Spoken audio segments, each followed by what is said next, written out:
Wow, where do we start? Guys, I really don't know. We just had our senses assaulted for the past hour and a half, and my brain is about to explode. Seriously, there's so much to talk about, so much to consider. Here with me to sort out all this info are a few guys I know that you know. First, it's the man with the last set, James Caricato. Hey Joey, everybody, how's it going? Oh my gosh, I'm serious. You're in the same boat as me. My brain's about to explode. There's just so much information. Overload. Oh my gosh. So next is a man who needs no introduction at this point in the game. We see his name at the top of the leaderboard week after week after week. Lex Drama. How you guys doing, Big Pen? Last set game, baby. Oh my gosh. So this is so cool. We got probably a few more guests throughout the evening as they free up and get available. We'll add them to the chat. We'll talk. Some of them know a little bit more than us. Some of them maybe missed it. Maybe they were at bowling league per se. But they'll be here as well, so we can all kind of figure this out, man. There's so much, man. Turf is about to change dramatically. I like a lot of it. I like a lot of the new changes that they're going to implement. Lex. Yes, sir. What are your thoughts? What's burning a hole in what? I like a lot of what they're saying. It's gonna make it so more teams have a chance at winning top one, or have a chance. It's not gonna all be dominated by just my team. So now everybody can win, which is great. Well, that's what I like, because now there's 6 cities going on at one time. So yes, you can have Drama Kings that just dominates, but they're going to be in LA, or they're going to be in Tokyo, or they're going to be in Sydney. That's going to open up 5 other cities for you and your team to go kick some butt in. And it's going to open up and let a lot of new teams.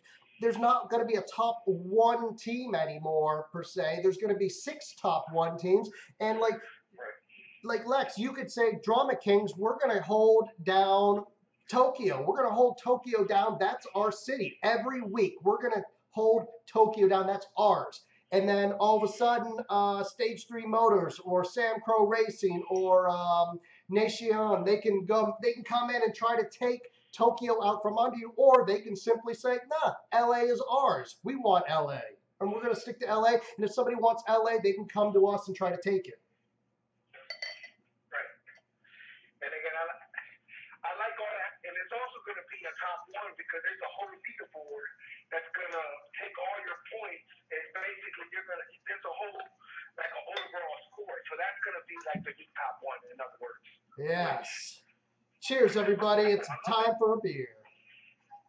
All right, Joe. Real in the house. Shit just got real in the house. Surreal's here. The real. My man, Surreal. So I know you were kind of paying attention best you can. You were at League, and you probably have the same questions as we do.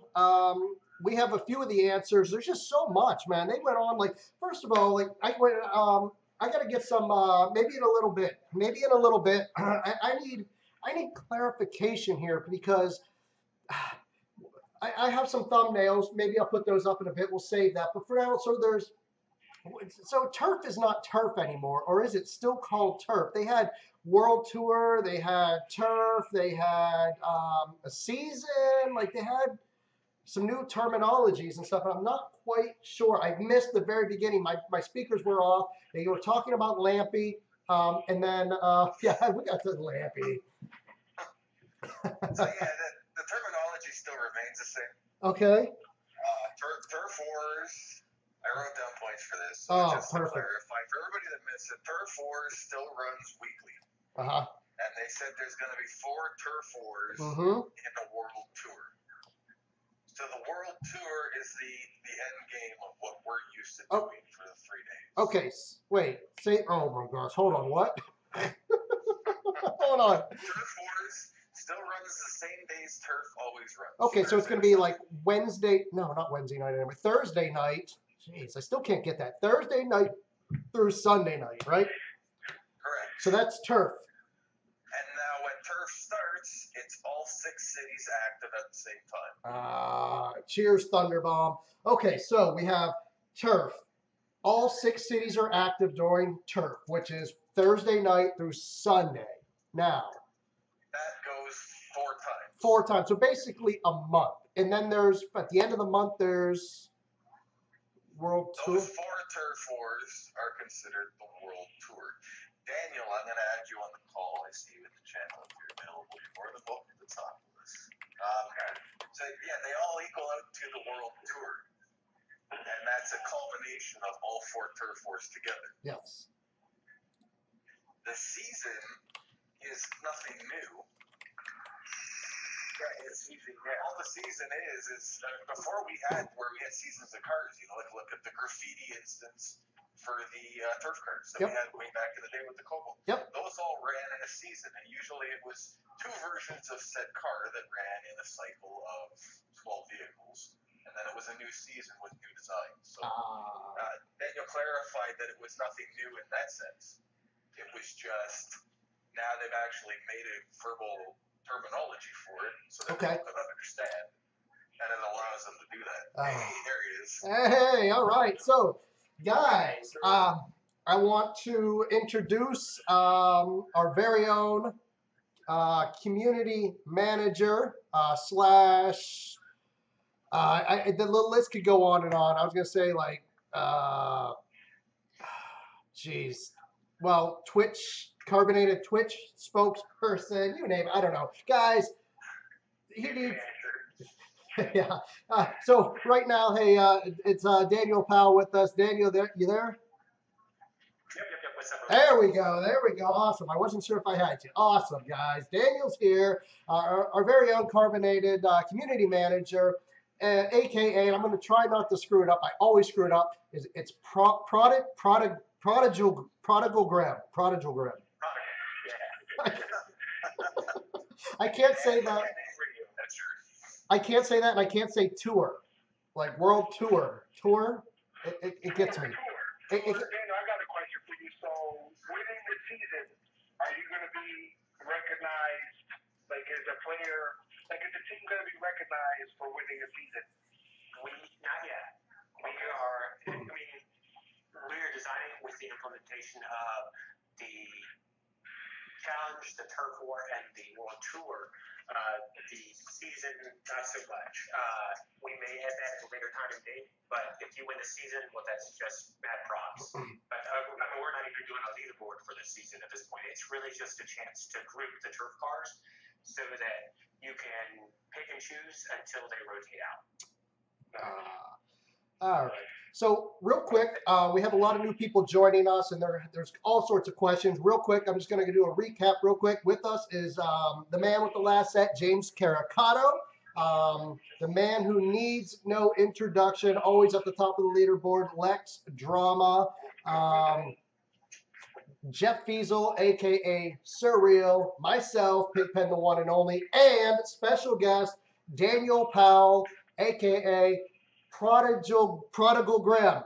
I think I got it 2 shots there. Prodigal Graham, our very own carbonated community manager here with us to answer our questions and just talk shop. So thanks everybody for hanging out. So we started off, you started off the live stream, Daniel, by saying, bringing up kind of a real quick recap of turf, how it is, the issues, the problems. We all know that. Let's skip ahead to what turf will be. That's what we're all excited for. That's where the questions are. That's where the excitement is, man. As I listened, there was just so much information, and it was kind of overwhelming, but as soon as you kind of understood and took it piece by piece, it made a lot of sense. And I really liked the direction it's headed in. So let's get this right. So there's turf, which is turf, Thursday night through Sunday night. That's not going to change, correct? Yep. And hey, Joe, I just sent you I'm in the process of sending you the 4 images that we used for the show. So if you want to use those, you can. I don't know how it's going to fit the load. They're pretty high quality, so well, they'll be there. I actually have this. I had it all set up. I came prepared. So, first one here is The high def pictures. I'm telling you, Joe is with the technology. He's updated. So you're gonna have cartoons rolling up on the screen. So, Daniel, I want to run a quick question by you because you guys missed it right at the end of the stream, which is actually pretty important because I know we've asked in the past that with the RSC being wiped out and starting over, that you said you guys were going to have to readjust pricing. A very important question I see come across that just, I guess, skipped right by the end because Colby likes to quickly cruise through everything at the end and then looks at the time and, hey, well, it's time to leave. Is the repair costs going to be lowered for vehicles? Everything is going to be rebalanced from repair times to install times to repair timers to repair costs, install costs. I mean, everything is being revamped. awesome. All right. Oh, man. Right? So out of all these things that is happening, I love every single bit of it. It's like opening a whole, it's like opening Pandora's box of possibilities. I love everything about it. But Frustration. Can you elaborate a little bit more on these pick restrictions, please? All right, I'll give the actual version and then I give the Lex version. The actual version is this. There you have pink slip vouchers, and you'll have 10 of them. Those are good.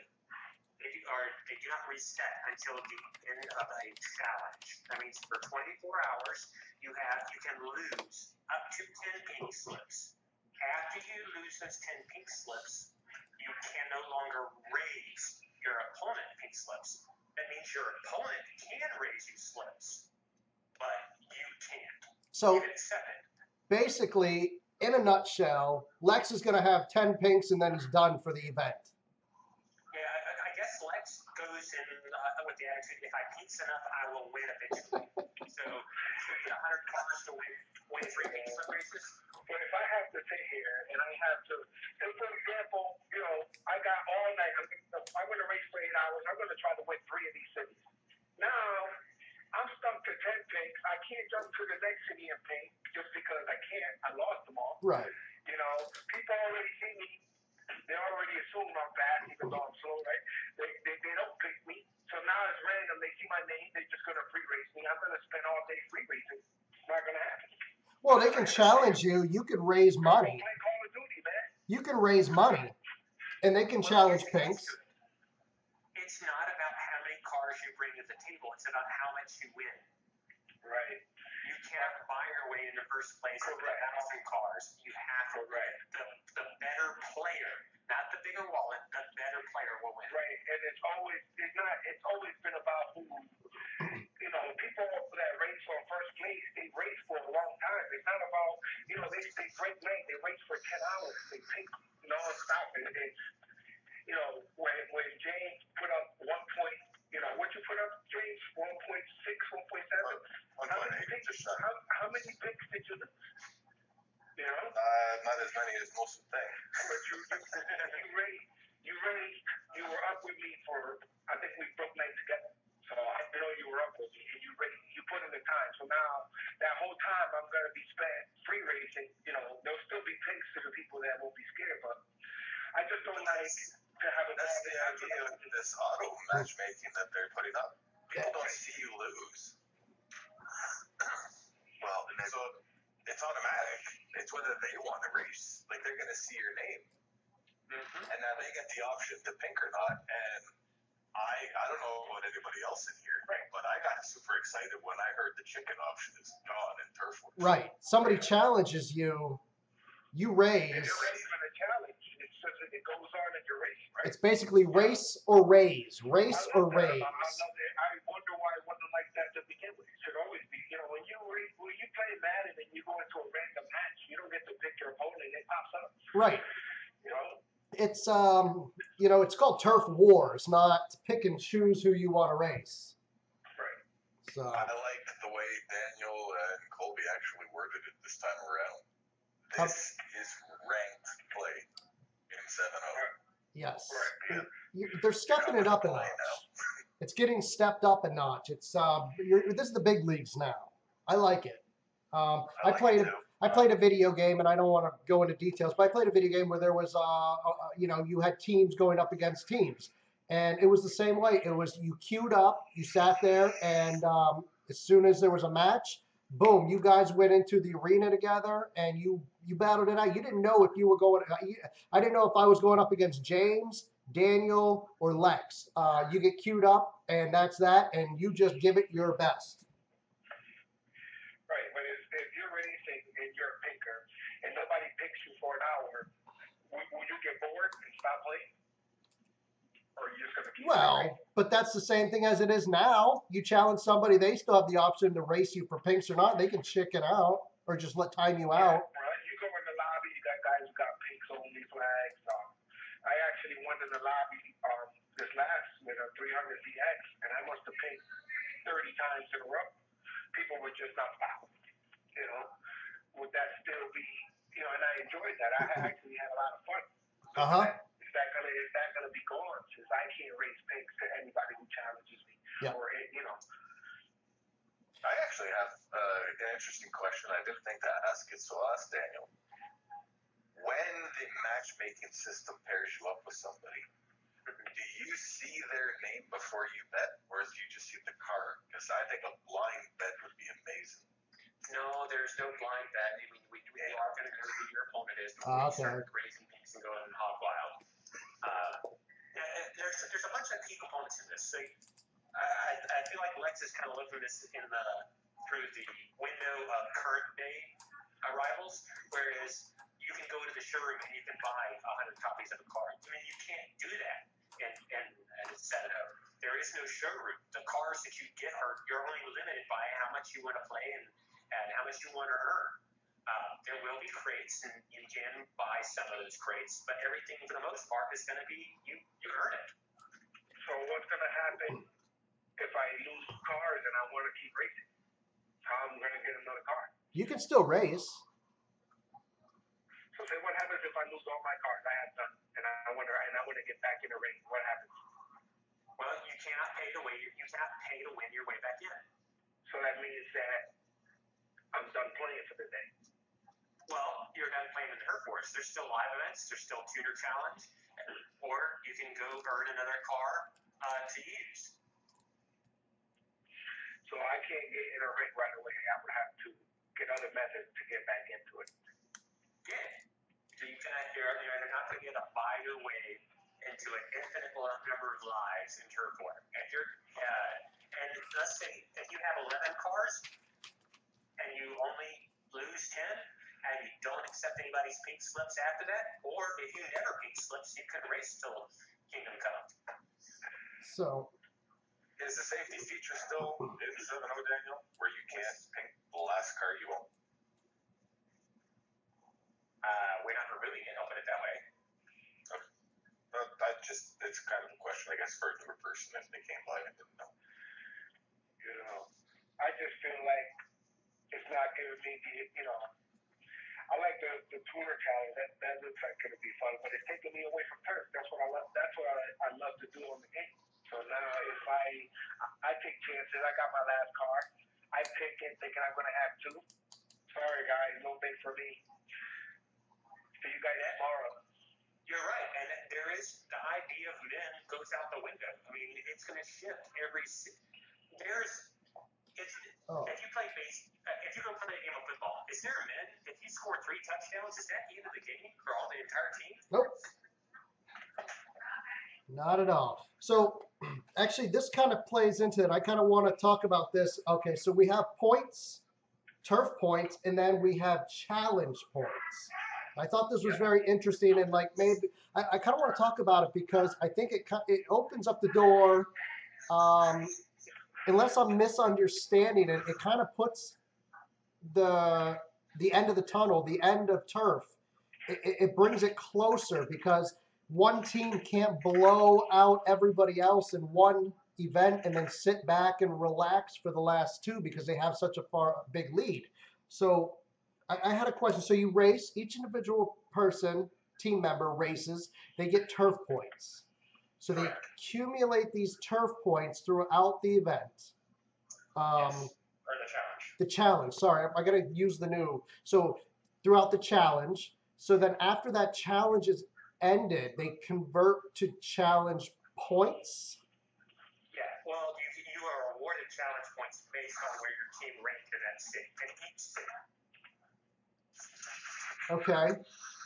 Now. So we can really allow on one thing and then raise a little bit another just to get more challenge points over there as well. Yeah.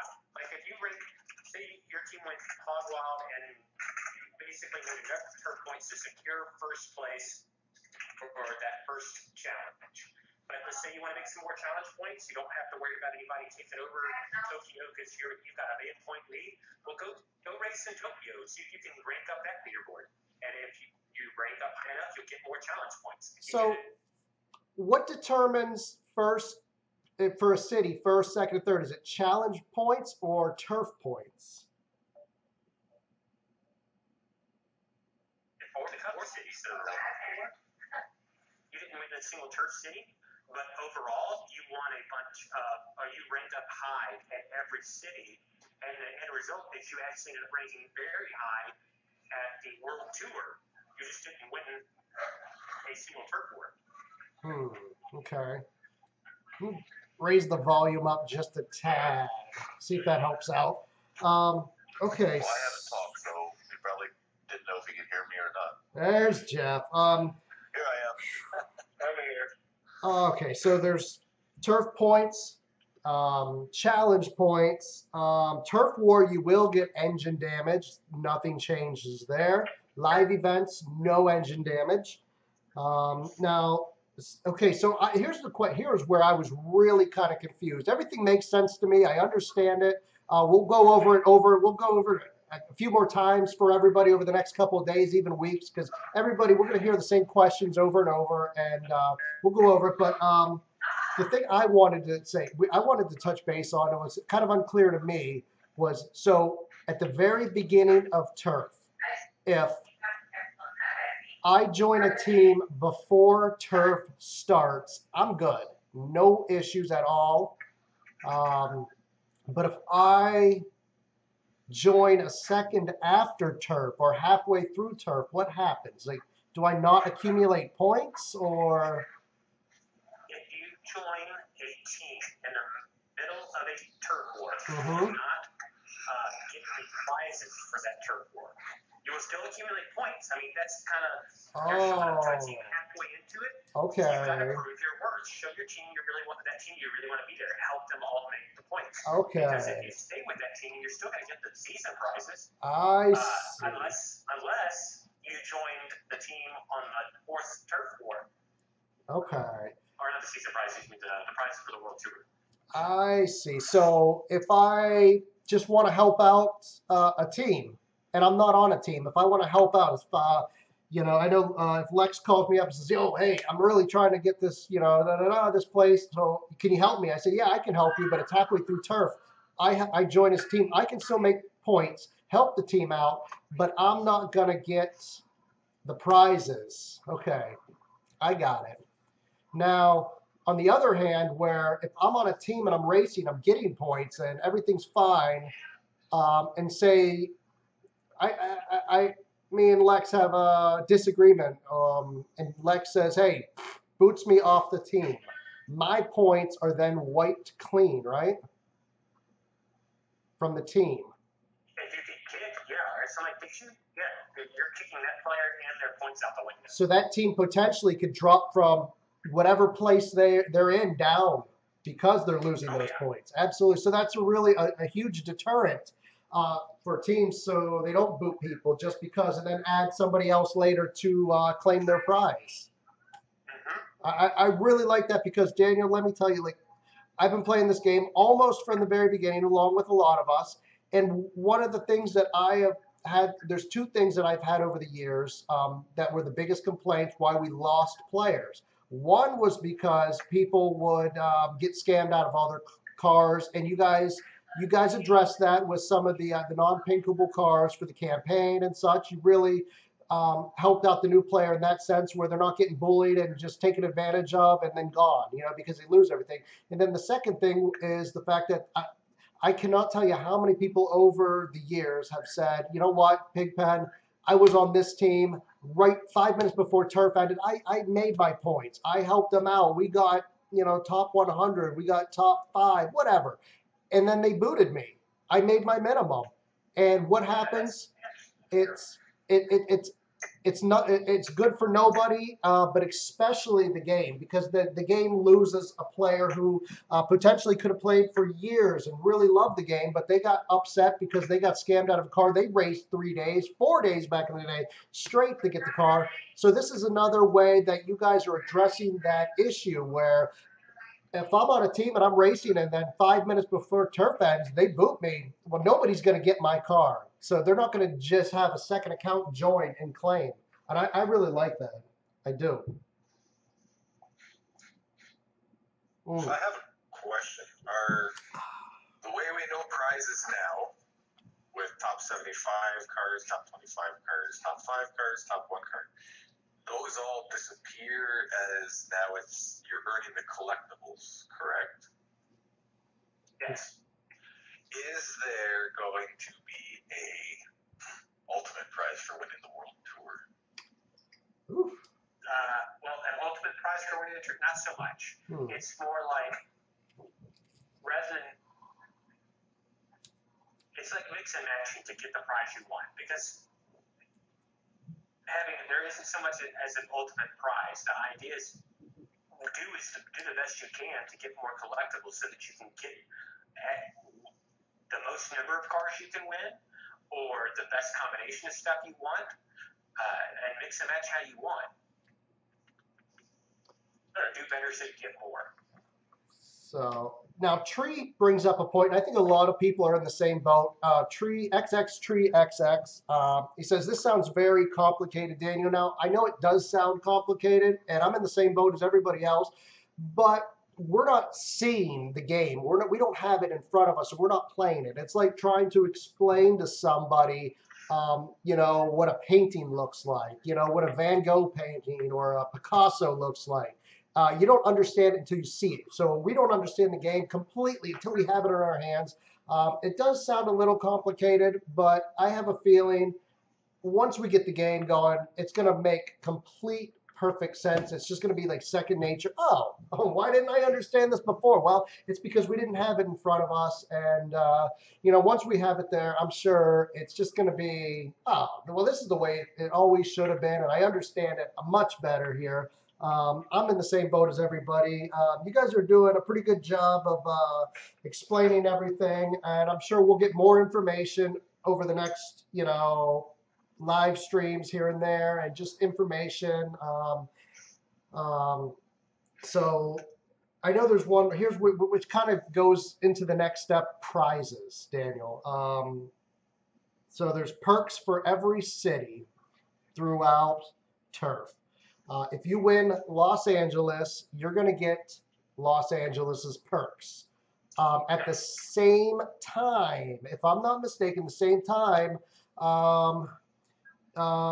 James could have his team in Sydney, and he wins Sydney. He gets the perks in Sydney. Now, Lex being, the kick-ass guy he is, he's in New York and in London. He wins both of those. He gets both of those perks, right? Yeah, if you win multiple cities, you get multiple perks. But let's be honest here. From what I'm gathering, it's going to be very difficult because, well, you mentioned the 4-letter word that everybody hates, math. And the math is not with you here. If you're going to split your points up between cities, it might be a little bit difficult to win them. Wow. Okay. So, you guys mentioned a couple of things that really caught my attention. First of all, the first thing was you're going to have cars that are wrapped. Yes. There's going to be paintable cars. I'm trying to look at my notes here. Paintable cars. And the other one that I really, really liked and was interesting was wrapped paintable cars. Can you elaborate on that? Because I have an idea, but is my idea what it's really going to be? Because that sounds really interesting. Well, if you played during the holidays, then hopefully you were able to get like the Mustang Cobra Claws or the WRXs. Mm-hmm. Then cars had wraps, but you could also see the paint underneath in certain spots and portions of the car. Yep. And then depending on whether you painted that car a satin or a metallic or a matte, it changed how the wrap looked. Yes. And in some cases, it actually changed the color of the wrap. And that's exactly what that's going to be. Oh, I like that. A lot of variations here. So that's really cool. I like that. That's just a little bit like an additional layer to customization, you know. I think that's really awesome. Well, actually, it's kind of like how, I don't know if we should talk about it, but yeah, we'll talk about it. The Mazda 6 Race Edition, is that it? It has a wrap on it, but it could be, you know, people force painted back in the day, and there's a stripe on the side that the wrap still stays there, but underneath the stripe gets painted, something similar to that, I'm assuming. Yeah, I mean, all the paints, like, that's one thing, like, we had a chance, if you noticed, excuse me, if you've noticed over, like, the course of Rivals, like, especially with force painted cars, sometimes the paints will paint over a wrap, and sometimes it will paint under a wrap. And sometimes what we're talking about now is over and under, depending on the wrap. Well, this all paints and stuff, and it will paint underneath the wrap. Ah, okay. All right. Gotcha. Okay, so. Nice. So something there was here. Going back with the prize here, Daniel. You guys mentioned, and it happened so quickly. I was grabbing a drink. I totally missed the whole concept behind it. Colby mentioned, and you mentioned, the prize is being pink slips locked for turf wars only. Oh, okay. That prize. That's a very specific thing. Because we want to make it more feasible for players to get cars. Again, we're trying to move away from the pay-to-play. We want to play. It's more play-to-earn. So there will be live events that will give you the opportunity to win cars for turf wars, specifically these challenge-eligible cars. Those cars that you win at those events will only be pinkable in turf wars. They will not be pinkable in multiplayer. They will not be pinkable in tuner challenge. They're there because a lot of people said, "What's the point of the car? Get a car, I can't pinks." So turf wars is an event where pinksing and losing pinks and winning pinks is a thing. So there you go. Here's ammunition. Nice.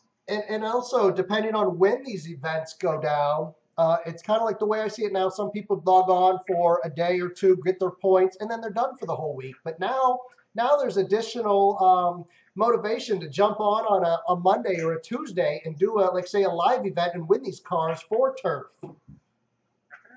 I like that. So the other thing, since we're talking about prizes, can we talk about wheels?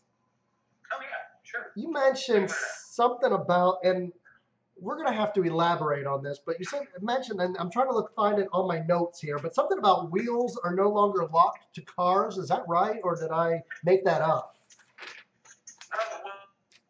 Well, it is a wrapped car with the -8 pound wheels. Yes. In 7.0, you can't get that straight up. You can get the wrapped car, and you can get the super lightweight wheels, or you can get the lightweight wheels, or you can use some other wheels that you've got. You can mix it. The idea is to mix and match how you want. Sounds awesome. You could have a painted version of the car unwrapped with the -8 wheels if you had enough collectibles from the challenge points. Yeah, because like right now in the game, the only pair of -8 wheels are the A8s. There's the beady yellow ones. Yes. So now we open the window to there being a lot more of them, and you can throw it on everywhere we want. This little factoid. So whenever we, off on data side, if you've ever wondered why sometimes a car can't have these rims on it, it's because the way Rivals is structured right now, making it so that one set of wheels can be equipped on every car takes a lot of data. And it's making a table blow up. So, like, if we have 600 cars in the game and there are 1,000 wheels, then that's 1,000 times 600 lines of code to make that happen. Oh, jeez. There we go. This is part of why the legacy stuff is happening, because we redid all of that data so that when we insert a pair of wheels, it's automatically allowed to go on whatever car you wanted to go on. That's interesting. So you could potentially take your favorite car from day one and put every set of turf wheels on it that you get? Yeah. So, oh my God. So if I had, I don't know, we'll just pick a car, and it may or may not be in 7.0. I don't know. We'll just pick one of my, favorites. We'll pick like the NSX-RR, the Subi Sport. Actually, Subi Sport. I don't know if it's in the game. For example, we'll say it's in the game. I have it from day one. Turf comes around when you guys are ready. We do turf, and I win. I use my points. I purchase a first place set of wheels, or I have the first. I can throw it on that Subi Sport, and then next week I get another set. I can throw those on that Subi Sport and continue week after week. Sure. So, okay. So you can start collecting. You can have a car with be the first person with one car with all the wheels on it, and it's a one of a kind. Yeah, there's going to be a crap ton more wheels than 7.0. I like how Joe says that. That's my favorite thing he does. That concept. That sounds like fun. So I love it when Joe says,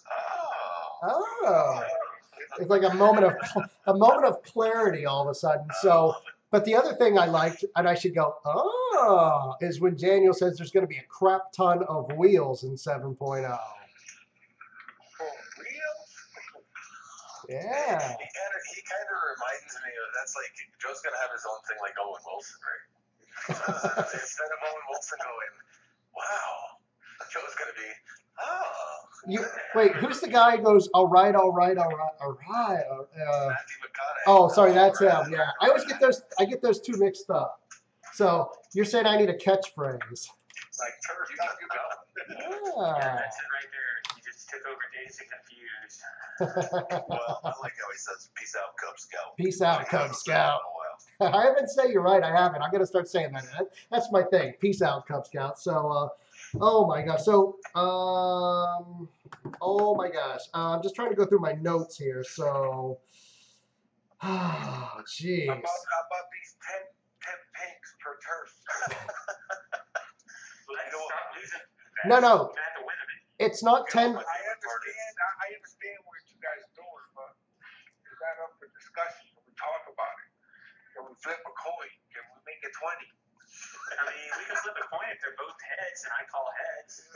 Oh, man. I like the picks, man. This is what makes the game fun. I don't want You're right. Want it to get taken away from you. Sorry. You're right.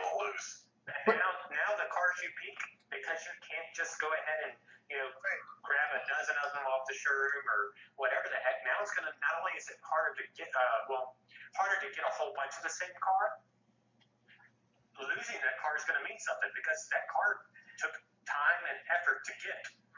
Right. But I'm a gambler. I'll pick it, and then what happens is I'm gonna be forced to go do something else with my time. And then so I'm not gonna be the only one that's gonna be doing something simple like that. Well, the problem is if you do that, your team's going to fall behind. If you're like, yeah, I lost, you can still race. But your team's going to fall behind because you're not racing. You can still race, and you can still race for pinks if somebody challenges you for pinks, right? As long as they have tickets. Right.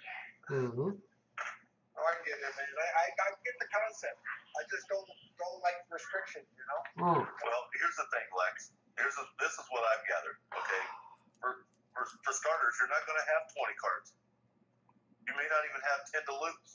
Today I won't. Give me a year. I'll be there. Well, in a year they may have a different update to give us 20 pinks. See what I'm saying? Because I don't want to have, right now. If you're saying I'm not going to have enough cards to lose that many, so why even have a restriction to begin with? because we don't want to make it to where you go out and spend $100 and all of a sudden you're winning turf wars because you just bought all your cars and you're pink slipping till Kingdom Come. You have to race to earn your cars. You can't go buy In a racing game, yeah, that's it. In a racing game, you've got to race. Right, but free racing is boring to me, and pinking is not. Well, then don't lose. Don't lose as much. Yeah, well, when you race 300-400 times in the 24 hours, you're gonna lose, man. You know, I got 40, 46. Hold on. Lex Drama doesn't lose. Oh no, that's a myth. Yes, he does. That's a damn myth, man. I used to Oh. go into turf wars, and there's some challenges. There's some cars that I'm just not so hot with, but I would pick the cars that I'm the best with, and I would build about 10 of them each. And there are some turf wars where I never lost more than 15 cars the entire turf war, and still made top points on my team. Still made the top 100 or the top 25. Just depending on the events. You know, I should have the freedom. I should have the freedom to race pinks. You said I'm not going to be able to have the cars, so why stop me from pinking? I give you a quick little story, Joe. When we did the big turf war between DK and Merciless, Merciless, Alex was watching me put points up like crazy, and he was getting frustrated because I was passing him. And he says, "What car are you using?" And I said, "The Dodge Demon," because it had just came out. He says, "Yo, send me one of these things. I got to get some points with it, and I'll show you how much Alex actually wins in turf." So I sent him the card. He tested on the test track twice. He said, "All right, this thing's quick. I'm good. I'm good to go. I'm good to go." He goes out of the track, and all he was, "Shit, I lost it." Oh. I got lag speed, man. Yeah. Lex, Never got it back. maybe somebody stepped on your foot?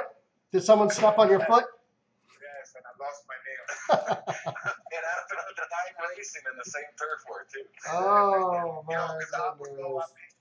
those guys will come in. Once they know you're pinking, you'll have like 15 of these Ford Focus RS coming at you. Yeah. And they'll lag you, and it's only a matter of time.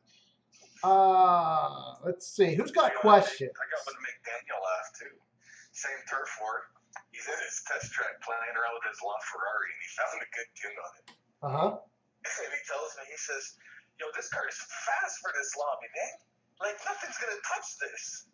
I got to go on. I got to win some cars. I can't lose with this car. The first race, all I hear is, fuck!"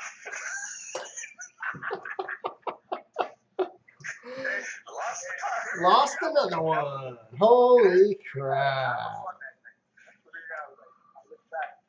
So, We were on a Facebook call the entire time we were racing, and it was couldn't stop laughing. You're telling dude, I'm still looking for a LaFerrari. And it had gold wheels on it and everything, man. It's gone. so, But that's part of the game. I want to pick my LaFerrari that's worth whatever it was worth. You know, I mean, just pick. Well, then when that event rolls around and that car's eligible, take it. It's gone. so, If GT used it to me, can I get it back? so Daniel, here's a question. I think we know the answer, but we'll ask it anywhere. Edward wants to know, are there going to be non-pinkables in 7.0 update? There will be some. Okay. The campaign cars will still be non-pinkable. And that is, again, to protect new players, to make sure that they can at least finish the campaign and so that they don't go into a multiplayer lobby and accidentally lose their car. And then it's the other portion of that is if the car takes literally no effort to get, then it's going to be non-pinkable. If you have to put in a little bit of effort for it, it's probably not. It's probably going to be pinkable. All That's the right. dividing line. All right. So real quick, Steven62781, $2 super chat. Where's the beer? Right here. Thank you, Steven. Thank you so much. I want 50 cents, you know the drill. 50 cents you get. Well, YouTube gets their cut. I don't make $2. YouTube gets their cut, and then the rest of us, there's 1, 2, 3, 4, 5 of us. So we'll split $1.30 by 5 ways. All right. We're gonna make a fortune. I'm sewing for the last 6. Finishing a day. So let's ask a quick question just for clarification. Sure. I know there are certain people. I can't be the only one, but are you still able to pay for cars, Dan? Pay for cars? Like via crates. Like it's still spend money to earn cars. Yeah, I mean, you can still buy some, you know, if you gotta buy some crates with gems. Yeah, there's things in it. Just because at the beginning you went in about it's more play to earn and not pay to play at the beginning of turf, and you know like guys like Alex who you want to try and prevent them from buying cars for turf wars.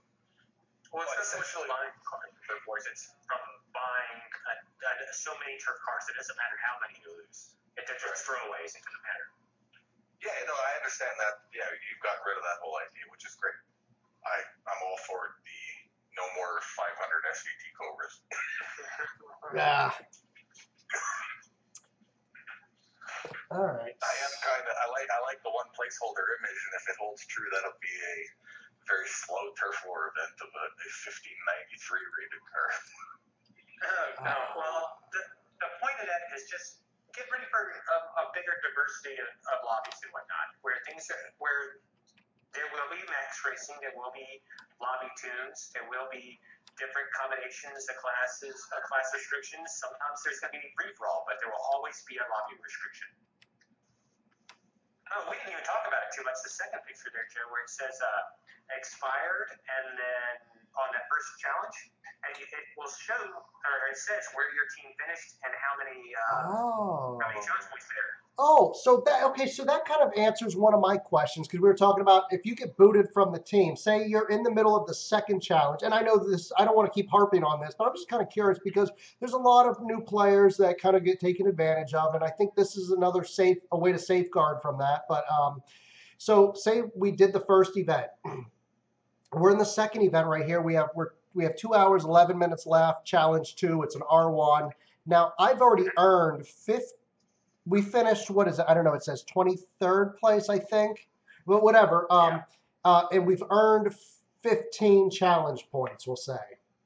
Those are mine to keep, right? No, because the challenge points don't belong to the player. They belong to the team. Turf points belong to the player. Yes. So, I did catch that. That's about the only thing I could hear was the accumulated points really don't mean anything. It's the challenge points per team. If a team and another team tie with turf points, it goes to who has the higher challenge points. No, if you are tied in challenge points, then the tie is that's what broken by the turf points. Yeah. And like the other catch is, so let's say you finished 23rd, and that gave your team 15 challenge points. And let's say in challenge number 2, you finished second place, and you got like 48 challenge points. And then you kick the player out of your team. Well, you're going to lose all of those turf points you earned from that player. The other caveat to that is you're going to go back and it's going to figure out, well, if they didn't have that many points on the first challenge, well, they wouldn't have made 23rd. They would have made 43rd, which would have only given them like 3 challenge points. So that'll adjust. Yeah. So that's okay. That's the missing piece of the puzzle right there. Because yes, we're at the end of the turf, and like if somebody gets the wise idea to boot somebody, we're gonna get 15 challenge points for this. We're gonna get this. We're gonna get that. That's not the case. It's gonna recalculate everything and take that person's points or lack of points into consideration. All right. So now the pieces are coming together. I'm starting to see the larger picture, a little bit of the larger picture here, which is really nice. I like that. So basically, I like that. No, that's something I've been wanting. I've been like talking about this, forever. Like just a way to kind of safeguard players. There's still a way for team members, let's be honest, there are some slackers out there that just want a free ride. And this is a way to boot them and without harming the team. But yet it will be a detriment to the team if you boot somebody who made a lot of points and you just want to try to be a jerk off. I like that. Yeah, let's talk about the leaderboard. Yes, let me skip ahead to the lead. Look at, I just happen to have a screenshot of the leaderboard here. I don't know how I got it, but it's here. He's ready. Look at that. This one's It looks like an Excel sheet. it kind of does. There's a lot of different tabs you can click on. There's LA, Rio, NYC, London, Tokyo, Sydney. There's all these different tabs. So right now it looks like we're on LA. And in LA, Race City 9 is in first place. And it shows their points for Challenge 1, Challenge 2, Challenge 3, and it shows how many challenge points they received. Turf total, their points, and their challenge. Now, does turf, the first, so which column determines first place winner? Is it turf, and I probably already asked this, but sorry, I apologize, but is it turf points or turf challenge points? Challenge points determine your rank. Okay. And the other cool thing about this leaderboard is like right now, you notice there's a little highlight underneath turf total. It's ranked by that column. Oh. Let's say challenge 3 is still has. Let's say challenge 3, it still has dashes or NA for all of those. And then we're in the middle of challenge 2, so it'll show the turf points that your team has earned during challenge 2. It won't say if you've earned any challenge points. And then if I click on challenge 2, it will sort challenge 2 by the most number of turf points in, and the rank column will also say the rank of the associated rank for that challenge. I see. Okay. So given all of this information, okay, so here's a scenario. My team goes, how do I put this? Screw it. Balls to the wall. My team goes balls to the wall, challenge 1, and we get first place. Challenge 2, we slack off. We go, hey, we don't need, we just won first place challenge 1. We slack off on challenge 2. And then we win first place on challenge 3. We decide we need more points. Like James's team is kicking ass here. So we could technically lose because we could have more turf points, but we could lose because James's team got more challenge points for challenge 2 and they tied us for challenge 3. They could win first place, so it's not based on points. It's based on challenge points. So you could have 15 people push real hard on one place and have 5 people go other places. James, who does 1 point something, so he can go ahead and get us a bunch of those tokens over there. So I get interesting. I like the whole concept. So it makes every event relevant. You know, as it was before, I could log on and on the first event is D class, C class, and I hit them up there, my Ford SVT Cobra, and I just get my minimum points there. I just go gung ho, and I get all my points, and then I do nothing for challenge 3 and 4. At the old system, it doesn't matter. We got our min. We kind of know where to aim for. Game on. We're good to go. This new system is completely different. It's event by event. You don't know where you sit until that event is calculated. I kind of like that. There's the whole grand scheme of things. Well, that's true.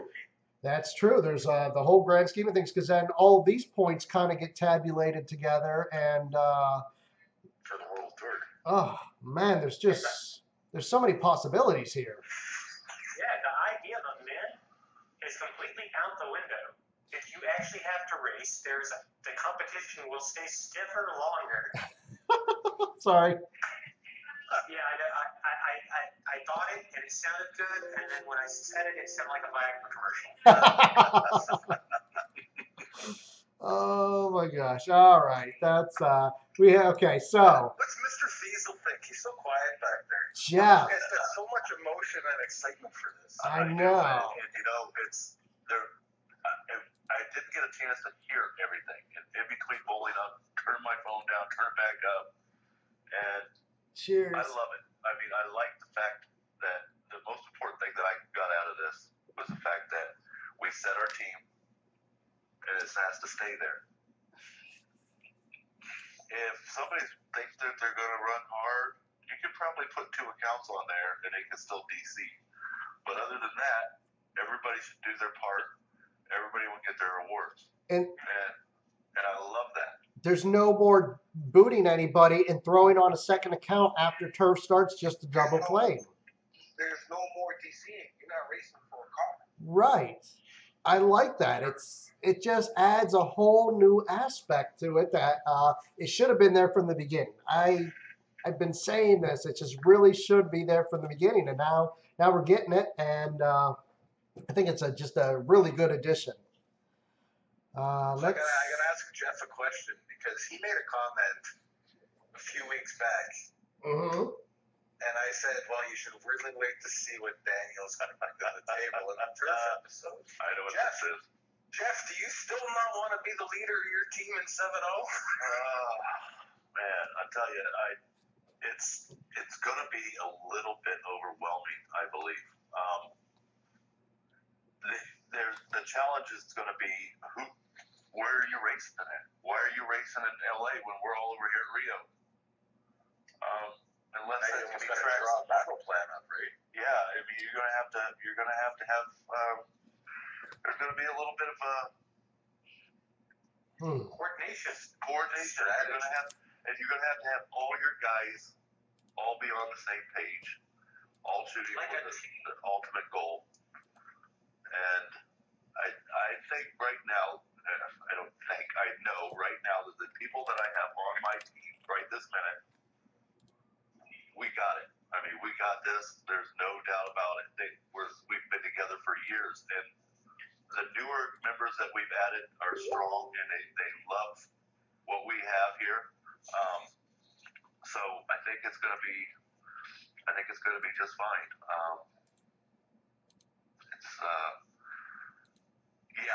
I think I'm going to continue to be a leader. James, that's my answer. Nice. Yeah, redesigning Turf Wars was actually really hard. I mean, looking at all the problems that have existed throughout it, and it was really cool to be able to get to be the one to do this design. And by the way, this was not a simple thing. Like the design document that explains how all this works, it's like 13 pages long. I mean, it's a lot of stuff. Oh. Yeah, and I think you've nailed every single aspect of it, Daniel. And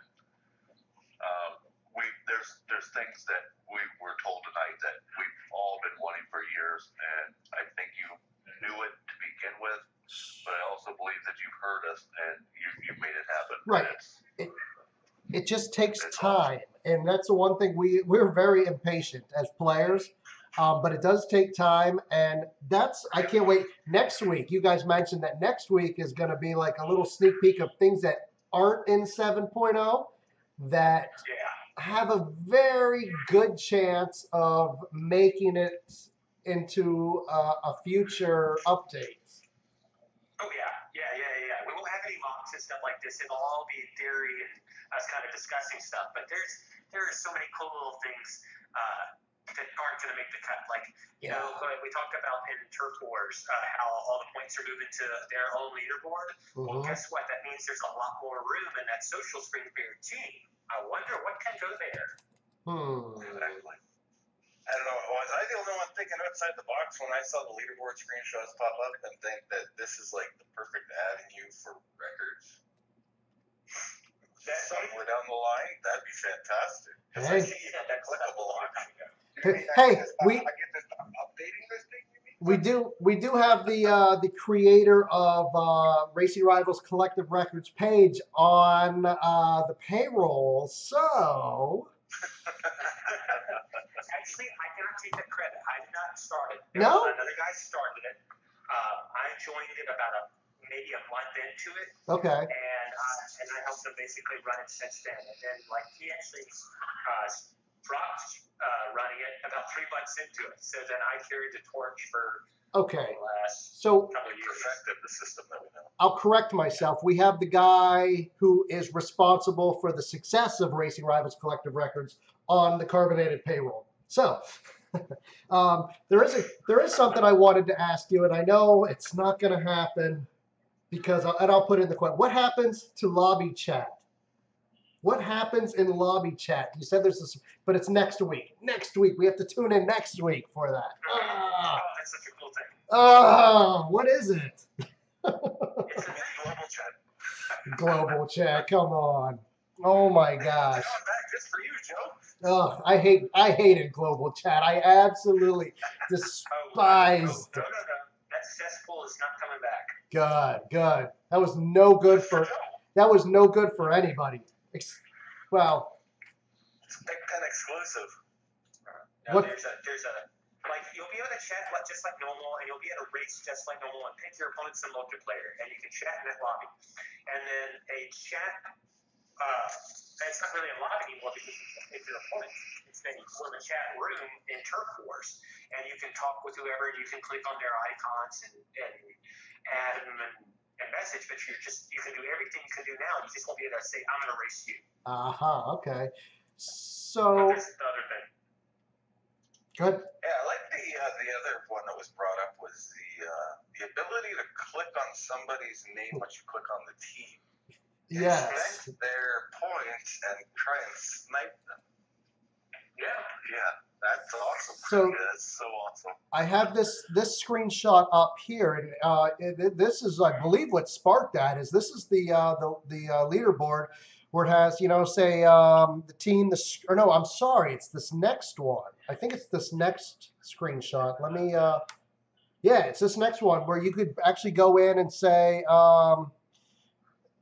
team rank 99, and it shows the player, and it shows each player's rank. I'm guessing within the team, their points that they've earned, and then right next to the player's name, there's the I. You can click on that for what we're talking about, right? You can add them as a friend. You could find out additional information, all that good stuff. What's going to float their profile? Exactly. So it's all interactive, which is good because before you go to Turf Lobby, Turf Leaderboards, and it just has, you could only see, can you see more than what we see now? Because right now, if you're like top 25, you see top 1, top 2, you see a few of the top teams, then you see you, but you can't see, like, I wouldn't be able to find out who won top 75 and who just didn't make it at 76. I can't see that. Well, here, go back to the other screen. Okay. So you've got the top. This leaderboard will contain the top 100 teams per city. Okay. Your team name is at the very bottom. Ironically, we call this your team.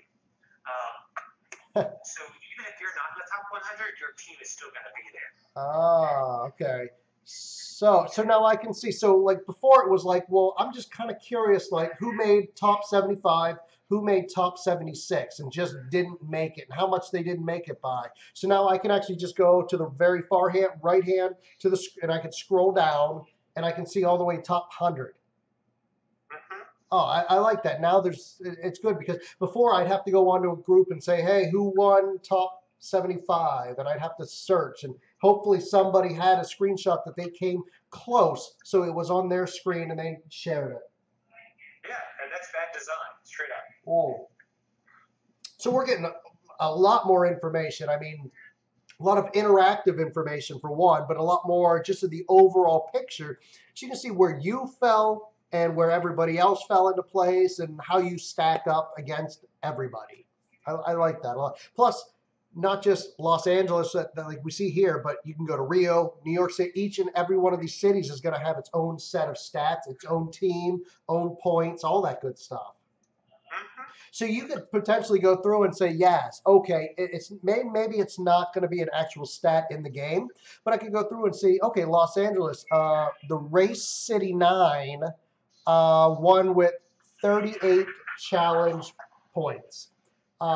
Everybody else, Rio, New York City, London, all the way across the board, we had the most. They won with 27, and Tokyo was won with 30, and Sydney was won with a close. It was a 37, but we won with a 38. So we were the best out of all of the first place teams.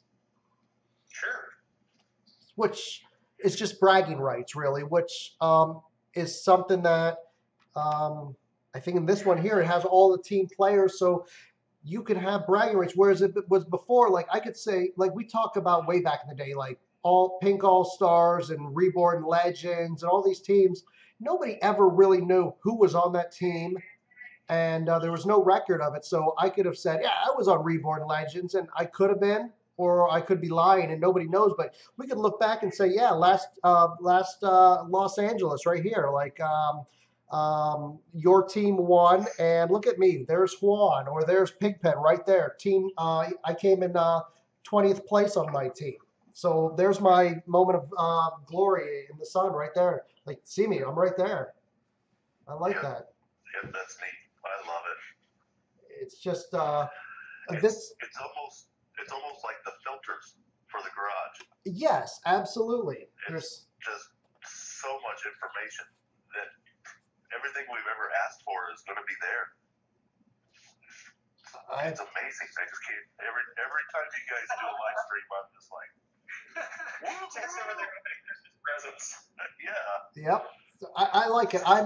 Me and Daniel, I think Daniel's the same, but like I love numbers. I'm a number crunching guy.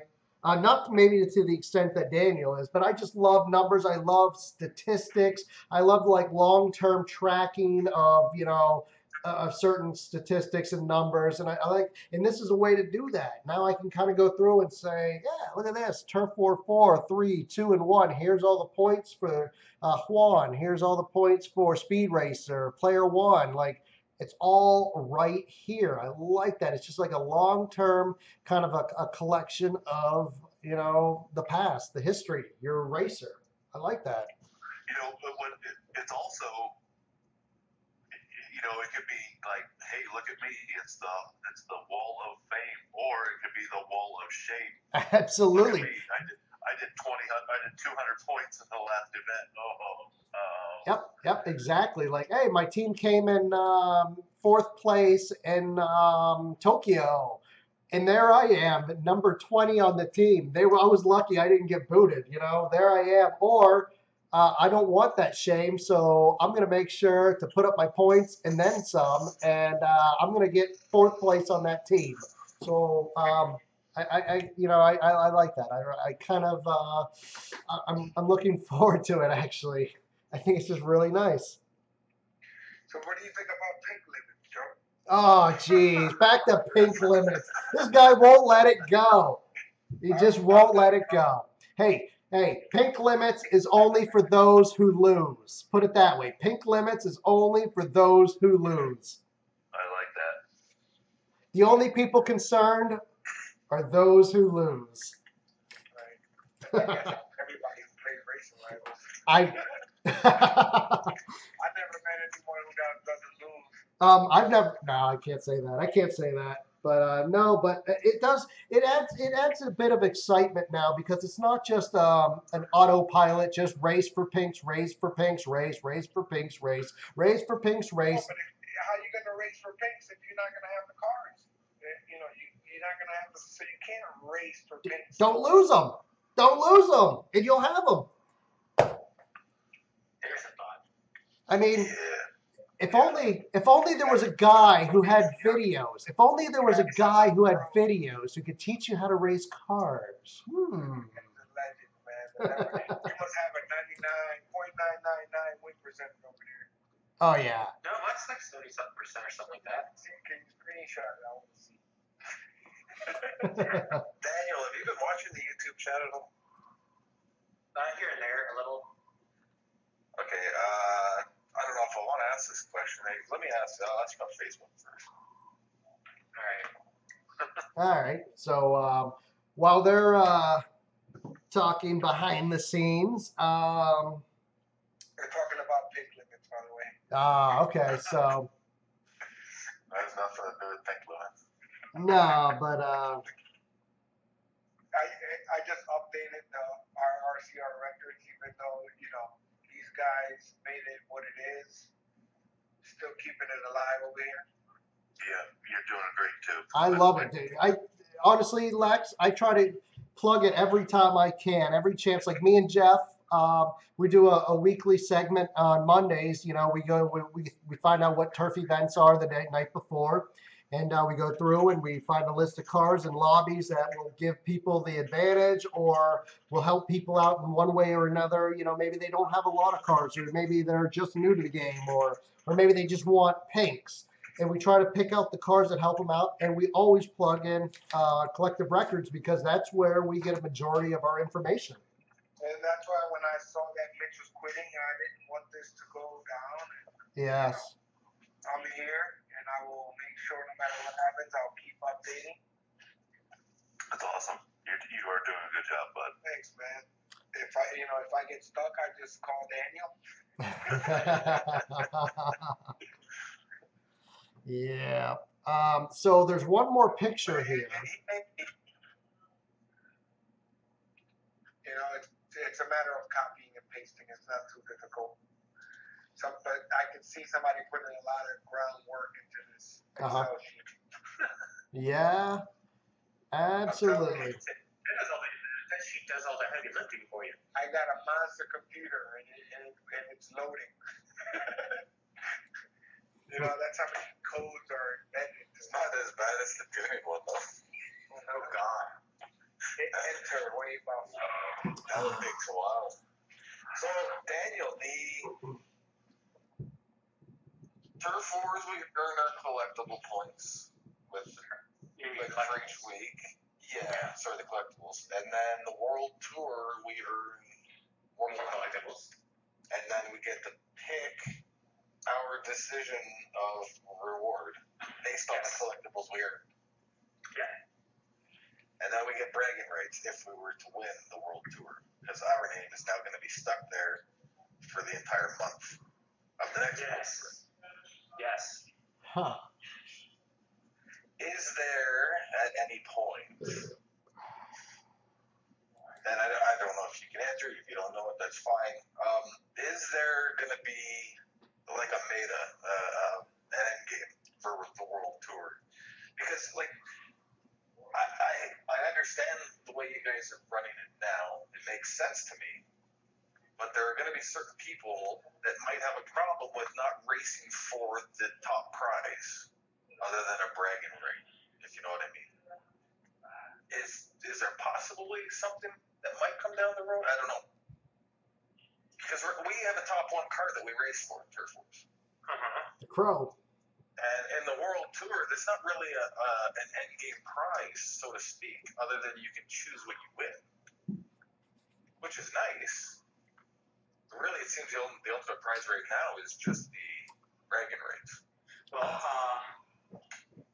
Turf War wheels, some of this stuff is still up for design.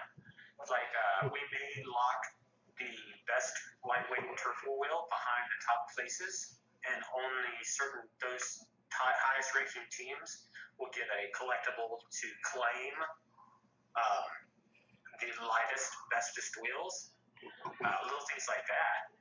So say, for example, my team comes in second place one week. I save my points. Next week we come in second again.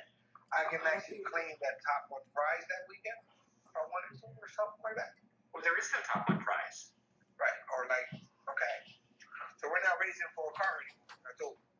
No, you're racing for collectibles, and however many collectibles you get, cash them in on what you want. And you have to think about one of these things too. There's also going to be a balance in class too. So if there's a C class turf war and an R class turf war, so the C class turf war or a turf car costs as much as a R class turf war. Maybe instead of getting one R class, maybe I get two C class turf wars.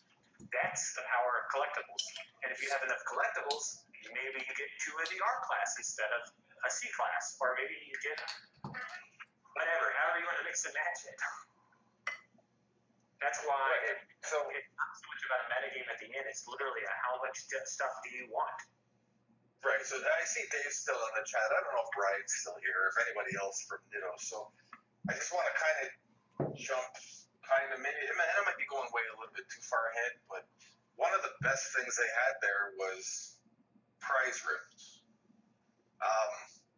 And by prize rooms, I mean like the ultimate goal. So would there be a way that first place, if it's a possibility, I don't know if it's something that can be thrown into the pot and if it's or thrown against the wall, if it sticks or not, that's a different story. But is there a way that, like the World Tour, for instance, the first place team and only the first place team could get like a rim? I don't think we have any plans to be something that exclusive. Okay. Maybe I know Dave knows a fuck. I know exactly what you're talking about. Maybe a couple. Maybe it's a couple teams, but definitely not a single team. Okay. Imagine though, it would be for one team, the competition and go for that. Well, it would be a war. It would be a war for 4 months.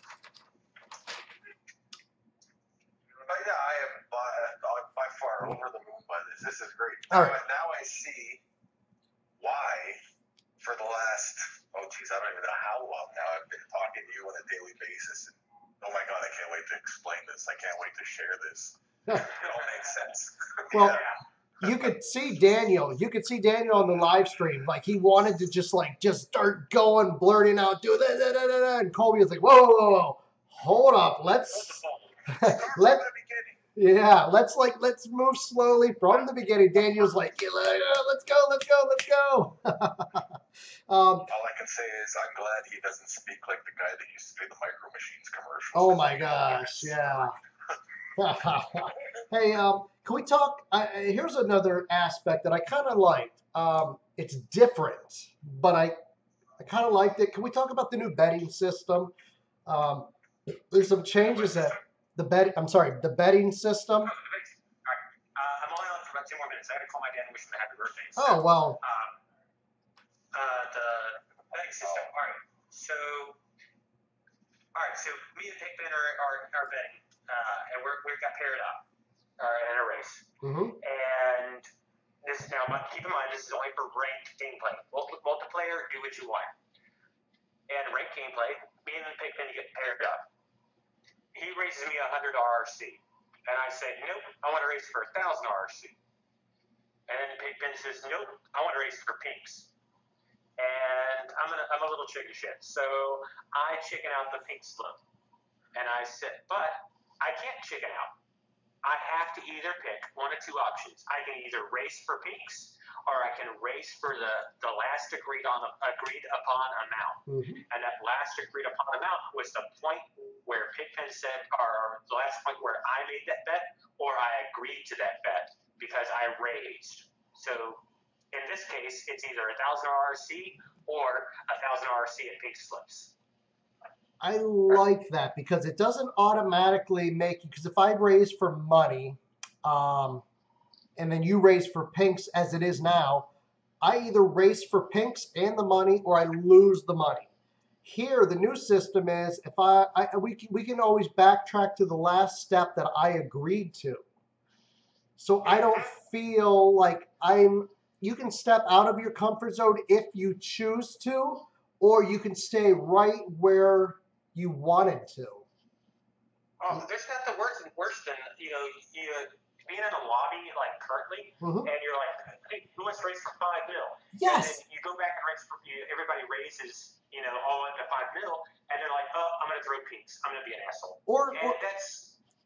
And they didn't want to race for pinks, so now they have a choice. They can either risk losing their car, yep. or they can lose the mills that they were intending on betting, right, and racing for.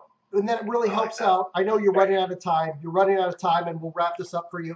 But that really helps out the new player because they can stay within their comfort zone and not get bullied out of money or cars that they don't have. Right. I have a top one, and I can raise as many as I want, knowing that I can decline his pinks and still not lose my money. That's yes. Great. So. All right. Daniel, hey, I just want to thank you so much for hanging out with us and talking Racing Rivals, Turf 7.0. so many changes coming out, and you're so gracious to. I know you got to go. You got to wish your father a happy birthday. Hey, Yeah, you guys are welcome. let him know. I don't know. Just let him know that all of us and the community wish him a happy birthday as well. I will. All right. Thank you, Daniel, and we'll talk soon. That being said, I want to thank you guys for having me. I got to wake up at 5 a.m. I'll still be listening to you guys though. There you go. And I'm gonna keep thinking about this peak limit. Yep. Now when I go to sleep, I'm gonna count 10 sheep only. No, honestly, you guys think that's a good idea? I think initially it's a good idea. I think that it will separate the men from the boys. Having a restriction where you can't do. I think what it is you're going to choose your pinks wisely. Right, so that means less picks for the known players. People are going to see your name and not pick you because they know they have a good chance of losing their car. Yeah, but people know that you lose, so they're still going to throw their picks at you. Yeah, I love that, man. I love that whole aspect. I hope so, man, because if they keep throwing picks at me, there's no harm no foul. You know what I mean? You'll still get the pink. You got to remember the game's based on pinks, so you might lose it. You might lose your 10 for the day, and remember, it's only for just that 24 hours of an event. Yeah. All right, so you get into a turf event and you get in there, right? As soon as you get into the lobby, everybody's picking, right? So you pick it. After the first hour, people start losing their cards. It's kind of selective picking. This is gonna be selective picking from just right from the beginning. From the moment it goes about 6, 7, 8 hours in, it'll be hard for you to find a pick because everybody used their 10. In all honesty, I think it's going to be hard to find a pink for the first couple turf wars. I think so too. I know they're going to delay. They're going to delay turf for a little while just to allow people to kind of build up a garage. Yeah, they got to make sure Drama Kings gets their 2,000 cards so we can keep winning. Can you do that? Well, they do have to delay it because that. Yeah. Mentioned we're going to have in the stream. That was brought up in our council/summit chat. The first question that was said was, "What the hell are you going to do in turf with no cars? Because this has never happened before." Right. So it makes sense that they're going to wait. Right, and I really, really can't wait for this Tutors Challenge thing. They're giving me more things to do. Well, that's the thing. Is that I like it because as it is right now, people log on, and we see it all the time. People log on and they get their points in 2-3 hours. They, whatever depending on the events, and then they're done. They're done for the week. But now there's going to be so much more going on that's like, oh, I can get my points in one event. But look at all these other events. Look at this. Look at that. I can get what Daniel was saying. There's an event, like a live event, where you can get cars for a turf event. For turf. Yeah. So now. Weedman 101 says pinks will be at the end of the event instead of the start. And I think that's probably right. We would hope so. And again. you got something there. To me, it's fun because we pink, Mm-hmm. Without pinking, it ain't fun because at the end, I don't want to spend 20 hours like surreal, Yeah, right. That's fired. I love how Kobe came at me, though. He did. Twice he came at you. When I said he did. He called you out. Did you see that man's reaction when you said that? This is not good at all. He's looking at the side of the screen and he just goes, oh, yeah, he came at me. I felt it. Oh, man. I like this. Justice Smoking just says night boobs. Who doesn't like night boobs, right? Right. Moms are waiting upstairs. If I don't get up there, remember that? Your night boobs will turn into no boobs. Oh, Ricky's in the house. Ricky is here. My man Ricky. Ricky. Oh, yeah. So, listen, Joe, I want to thank you for having me, man. I really appreciate it. I really do. It's my pleasure. Up to everybody. I got to get upstairs. Yeah. Because, you got to slap some boobies around. We understand. We understand. You don't need to tell us. I got a live limit, just like a pig limit. Maria! Hello, Maria! Ricky. How are you this evening? Good, man. Hey, All right. Joel, how are you? So, Alex, take care, buddy. I'll give you a call tomorrow. You guys, man. tell us how it works out for you. If you get a little. I'll be His wife is gonna love him with this new turf war. She's not gonna be able to play all night anymore. I know she's gonna. Marriage saved. Good night. All right, take it easy, Lex. Nice, everybody. Good night. Later, Lex. All right, so let's do a real quick, just run through. We got Mr. James Caricato, the last set right here with us. James. Hey guys, how's it going? Good to be here. Oh, man, so much going on. Joining a little bit later in the live stream is Jeff Fiesel, a.k.a. Mr. Surreal. Hello. And joining just now, everybody's favorite man with sticky fingers. It's Sticky Ricky. Hey. So, Ricky, did you see Carbonated's live stream? I didn't. I had a whole ordeal today, man. Something. Oh my lord. In private. Okay, we'll talk about that later. So, right now we're going to cross our fingers. Long story short, GM wanted my truck back. It wasn't supposed to be sold to me, and they offered me a ridiculous package that I couldn't turn down, and that's what I was doing today. I was back and forth to the dealership, the bank, papers, insurance, blah, blah, blah. Nice. You missed a hell of an episode, brother. Wow. Well, as soon as I'm off live stream with you guys, I'm going to go catch up on it. Oh, my gosh, dude, there's so much going on. We can kind of, actually, you know what? We might as well just kind of recap for Ricky right now because we did. Oh, yeah, for sure. Let's kind of recap, and he can go through and watch. So basically, they started off with, I didn't even get to show, that sucks. I didn't get to show Daniel the last picture I had. Right here. Daniel and Colby with Lampy. Lampy? Yes. Lampy was very, very bright. Very bright individual. I must say so. Oh my gosh. So there's Lampy, everybody. Oh, that's a long story. We'll talk about that at another time. So anyways, let me get back to the live stream here. All right. So they started off, Daniel talked about turf in its current state with all of its flaws, where we're at, what's wrong with it. We all know what's wrong with it. We all know the flaws. So we're going to skip ahead a bit. And so it starts off with turf. Well, turf events are no longer called events, even though I have a feeling that I'm going to be too slow and stupid to change it. But they're called they're called challenges now, I think. Challenge 1, Yeah, challenge 2, and challenge 3. So, Ricky, this is where it gets interesting. Okay, so as it is right now, you go into turf. There's one first place winner, and say this week we're in Los Angeles. Okay. Great. So there's a first place winner, a second place, and a third place, and then all the way down the leaderboard. Okay. So this is where it gets a little confusing at first, but once you understand it, it's an easy concept to grasp if you just completely wipe away what you know right now.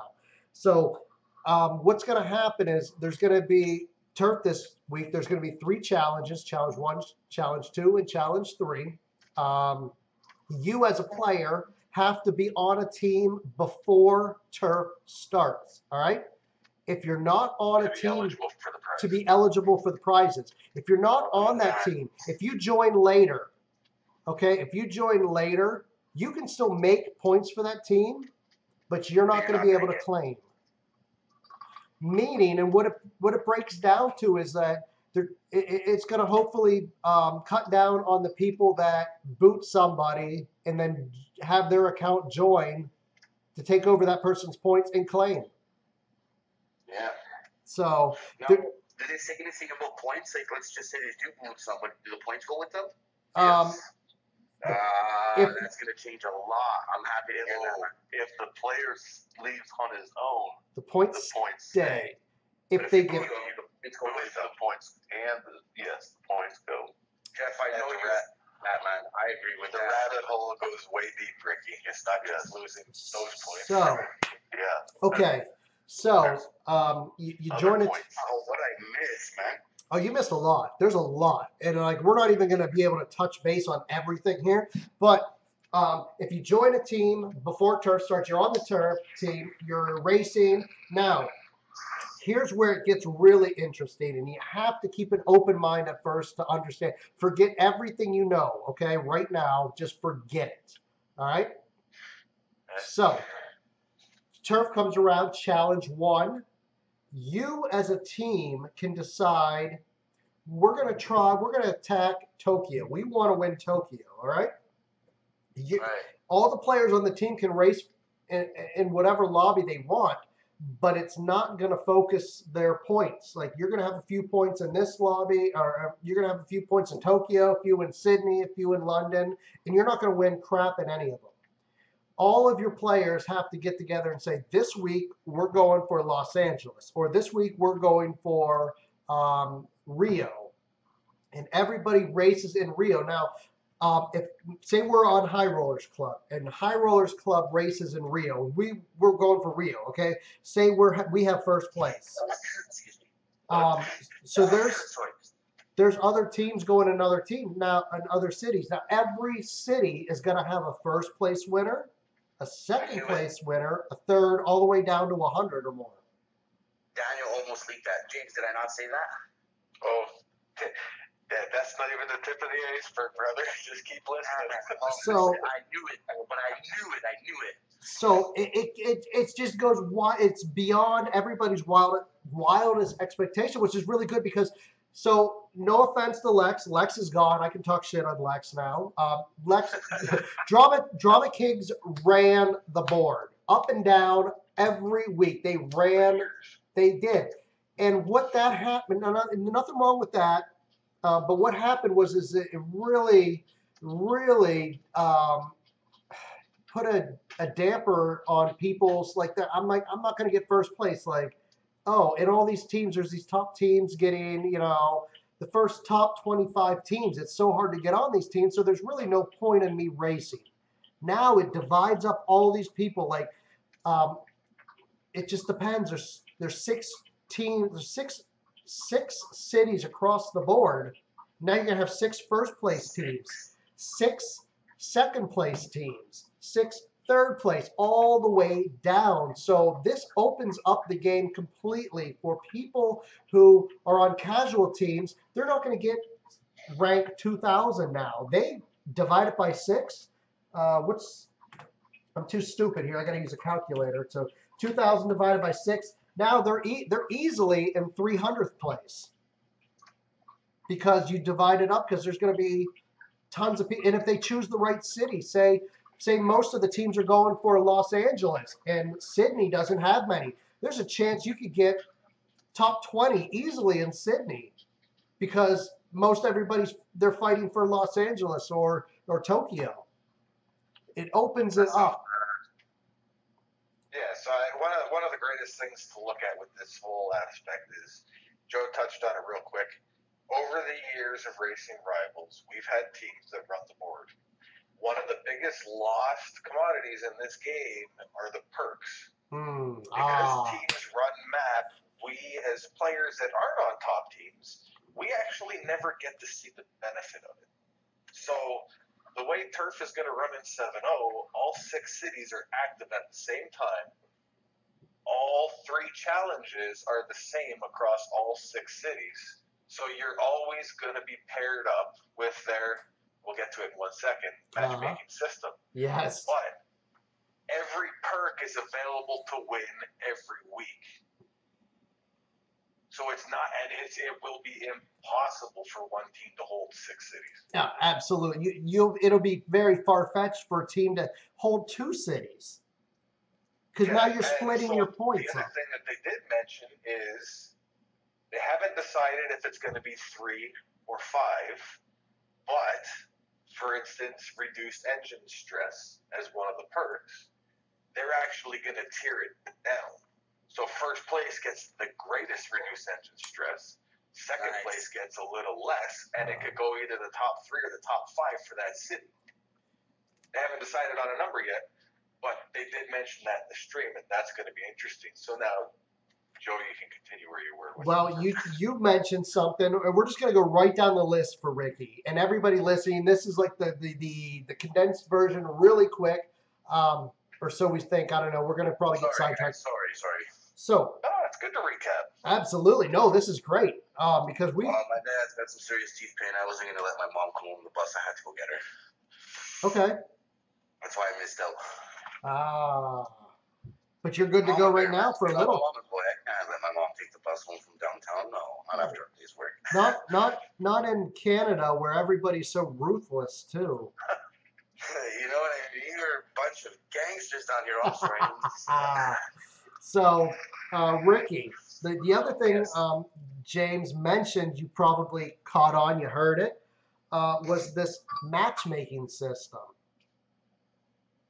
which James mentioned this matchmaking system. So you go into turf or you go into a live event. I think he pretty much, and maybe it can change, but right now, as we understand it, in all events minus, turf, or I'm sorry, multiplayer. In all the events, there's going to be a matchmaking system. So you can't feed yourself. You can't pick your opponent. Because now it matches you up with players based on your scores and your rank and all these factors. It's going to match you up with somebody. So you're in a lobby, from my understanding, you're in a lobby and there's all these people, me, James, everybody who's in Los Angeles. And we're just, we're all just yapping. Screw you, I got you, my team this, my team that, blah, blah, blah. I hit the challenge button or whatever it is, or join or race or whatever it is. I hit that button. That computer calculates, goes through all the people who have hit that button. It finds one that is the closest match to me based on the criteria that the formula is based on. And we're in a lobby together.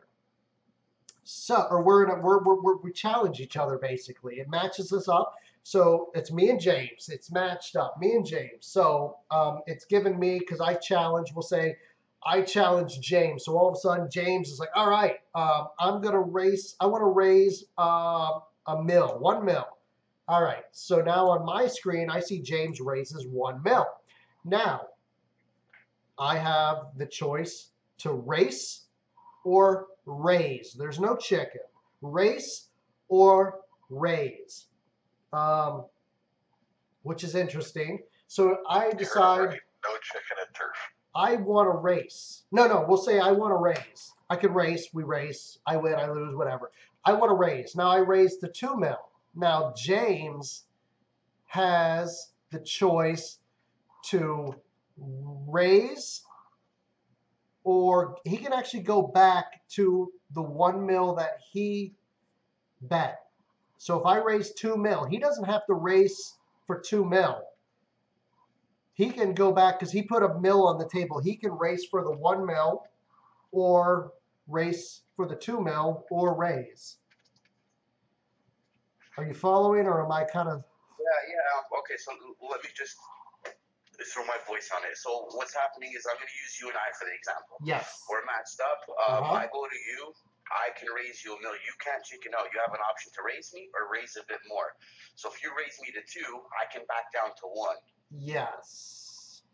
Yeah, because when he raises you, he's agreed to the 1 million raise. And I think right off the bat, like if you raise $1 mil, I don't agree to it. I have to raise you. The race has to happen.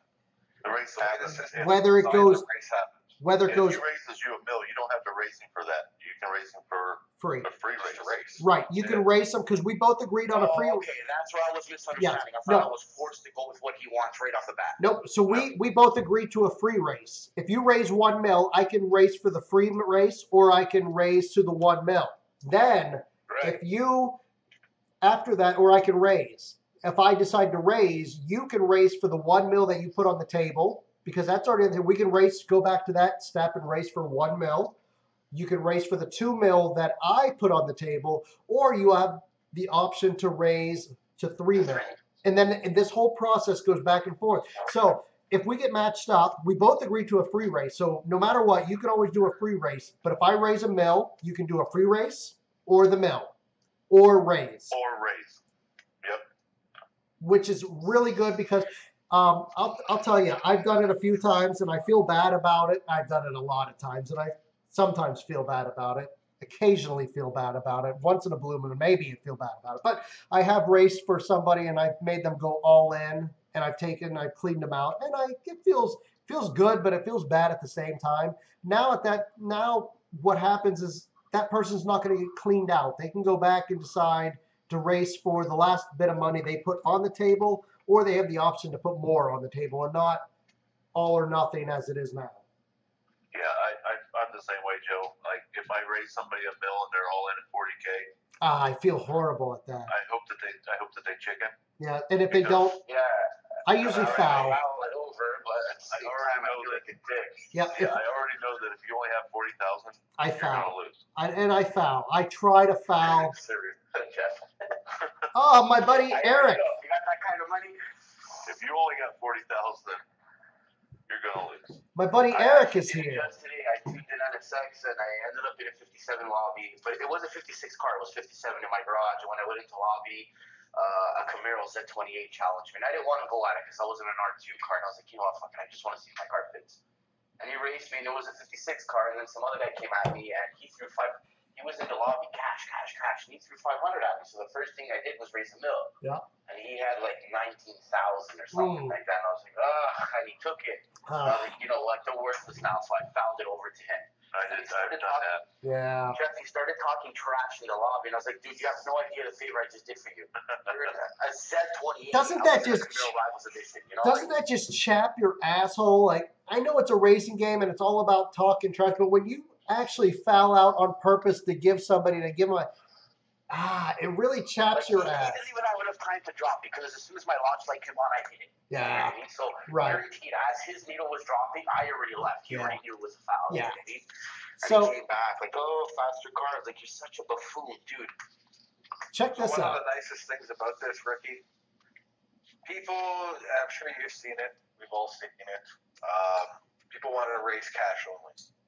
And you might make an agreement to go 5 mil. Hey, I'll be right back. The race gets up to 5 mil, and somebody's the dick and throws pinks, and now you either got to forfeit your money over for free, or risk losing your car, which you probably end up losing anyways. Now that doesn't have that ability to do that anymore. You know, they throw 5 mil, or you throw up the 5 mil bet, they throw pinks, and you just got to hit. Race 5. Yeah. You get a race for your 5. That's a nice thing, especially with RRC being taken away. So it happens to me a few times, James. I got my green banner up, you know what I mean? And we'll go to 1, we'll go to 2, we'll go to 3, and before you know it, the guy throws pink. And there has been times where I was in a car where, I don't know, I'm just going to make this up. I was in one of my APKs, and the guy was in a trash, a Pontiac. I know I'm going to rape him, but there's always the fear in the back of my mind I'm going to foul my crap over, right? It's just a dick move, though. I have a cash leg up, and you threw your slips at me because you're in a worthless car. Yeah, and he just wants you to race. Yeah, so I agree with that 100%. I'm on board. So far, what I'm hearing interests me. I'm back, guys. So we'll go back. Joe's back now. We'll go back to the whole turf wars discussion. Okay, so the way turf works, we have turf wars every week like we did before. However, we do it 4 times in a month. Those 4 times in a month equal the world tour. And I'm going to pass it back over to Joe because I think I heard her say that it's back. You heard him say what? That you were back. I am. Because you're talking. I am. I'm back. Whew. Okay, so yeah, as James mentioned, so there's turf wars. I mean, there's a lot that's changed, but what is the same is that it still starts on Thursday night. Thursday to Friday is 1 challenge. Friday to Saturday night is 2nd challenge. And Saturday to Sunday is a 3rd challenge.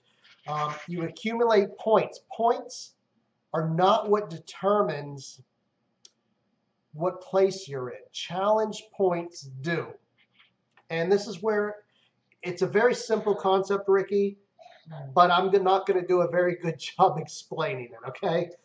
I'll tell you that right now. So first event, you come in first place and you have X amount of points. You're in first place. You're going to get 15 challenge points.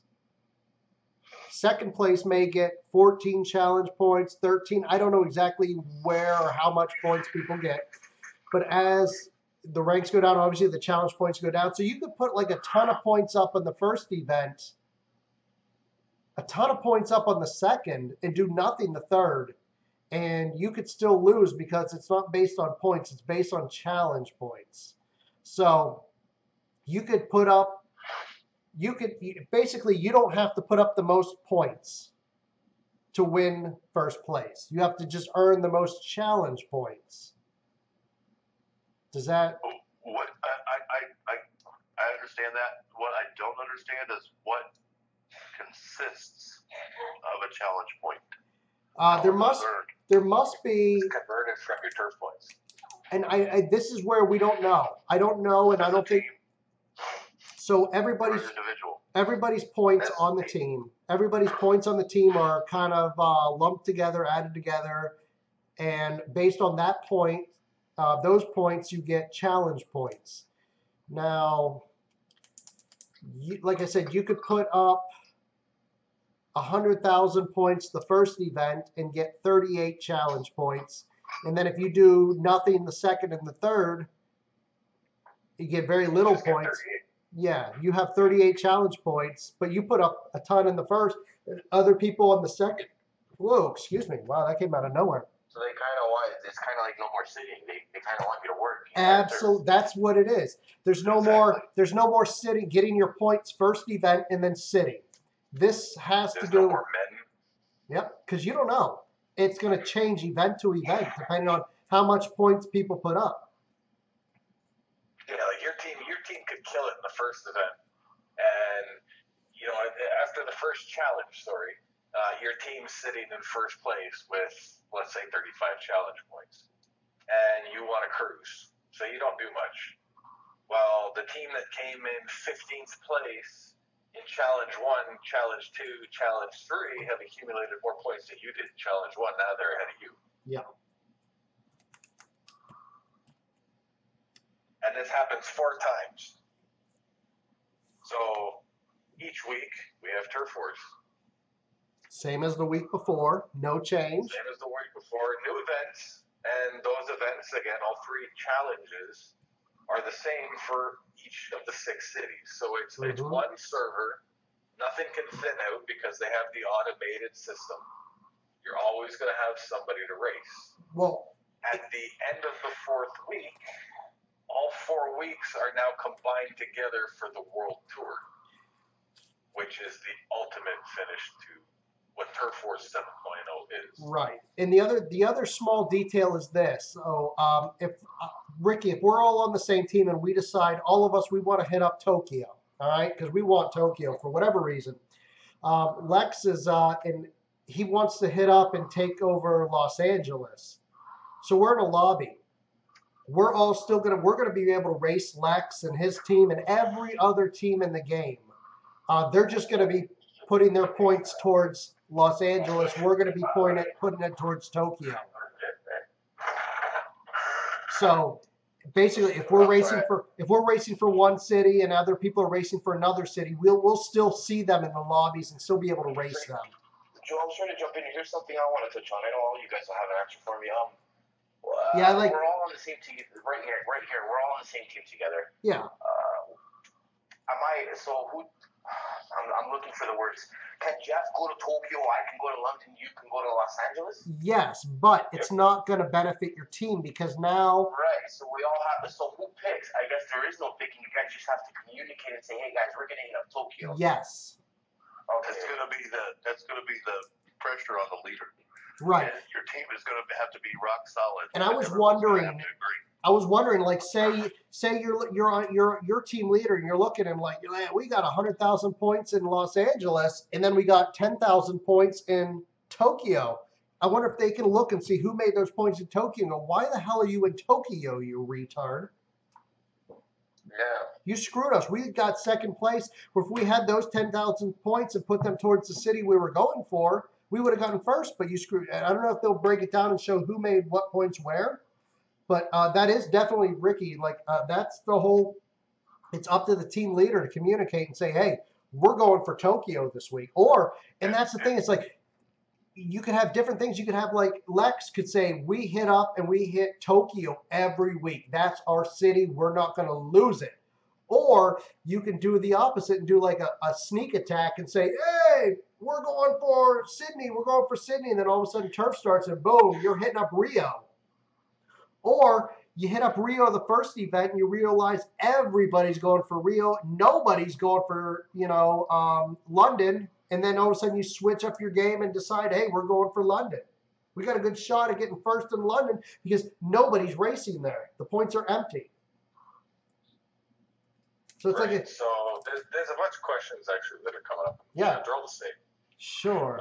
Just because everybody that is tuning in. So we're going to rip the Band-Aid off like Carbonated did to us tonight because Ricky's here and he's being informed on it. Yeah, Weed Man's got a good question. There are no more top 1, top 5, top 25, top 75 cars. Mm-mm. Now Ricky's thinking. Ricky's like, oh, wait, what? Ricky. I want to paint. I don't like wraps. No, but here's the thing. You're going to love this. You're going to love this, Ricky. So when you race each week in Turf Wars, the points you make in turf represent you as a person. The challenge points represent your team points and where you rank. Based on where you rank each week in turf, you get collectibles. At the end of the 4th Turf War for the World Tour, your team now ranks on the World Tour, and you get more collectibles. These collectibles are used to purchase the paintable version of the car, the wrapped version of the car, the paintable wrapped version of the car, the top 5 rims, the first place rims that we all know. But they're all open to decide on how you want to buy and build. Right. And the rims you buy are uninstalled. You can put them on any car. That's where Ricky's gonna love this because Ricky can say, Ricky's gonna say, I have my favorite Cadillac CTS-V.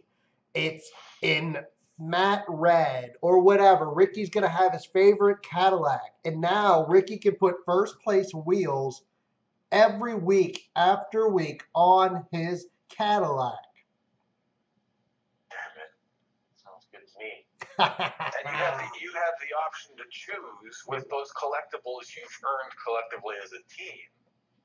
What you want to collect. To actually have as the prize. Badass.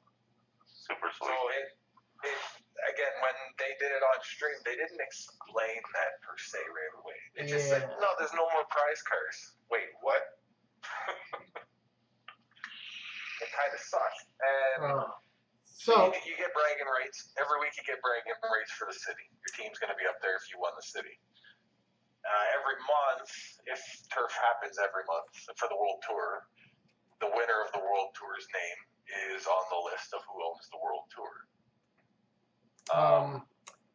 So it's going to be very, very good. All right, I got to drop one more bomb on Ricky.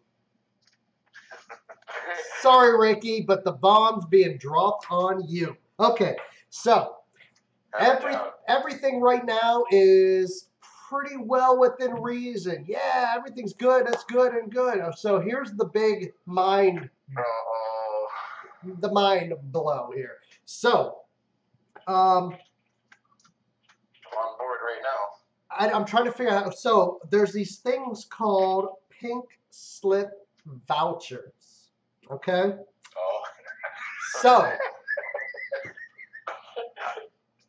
You keep the legs up. Pay attention here, Ricky. So each challenge, there's 3 of them in turf. There's which used to be events, event 1, 2, and 3. Now it's just challenge 1, 2, and 3. No big deal. That just the names change. So for each challenge, you get 10 pink slip vouchers. Okay. So here's what happens. Me and you were matched up. It's by random, of course, by your stats and blah blah blah. Me and you are we're matched up. All right.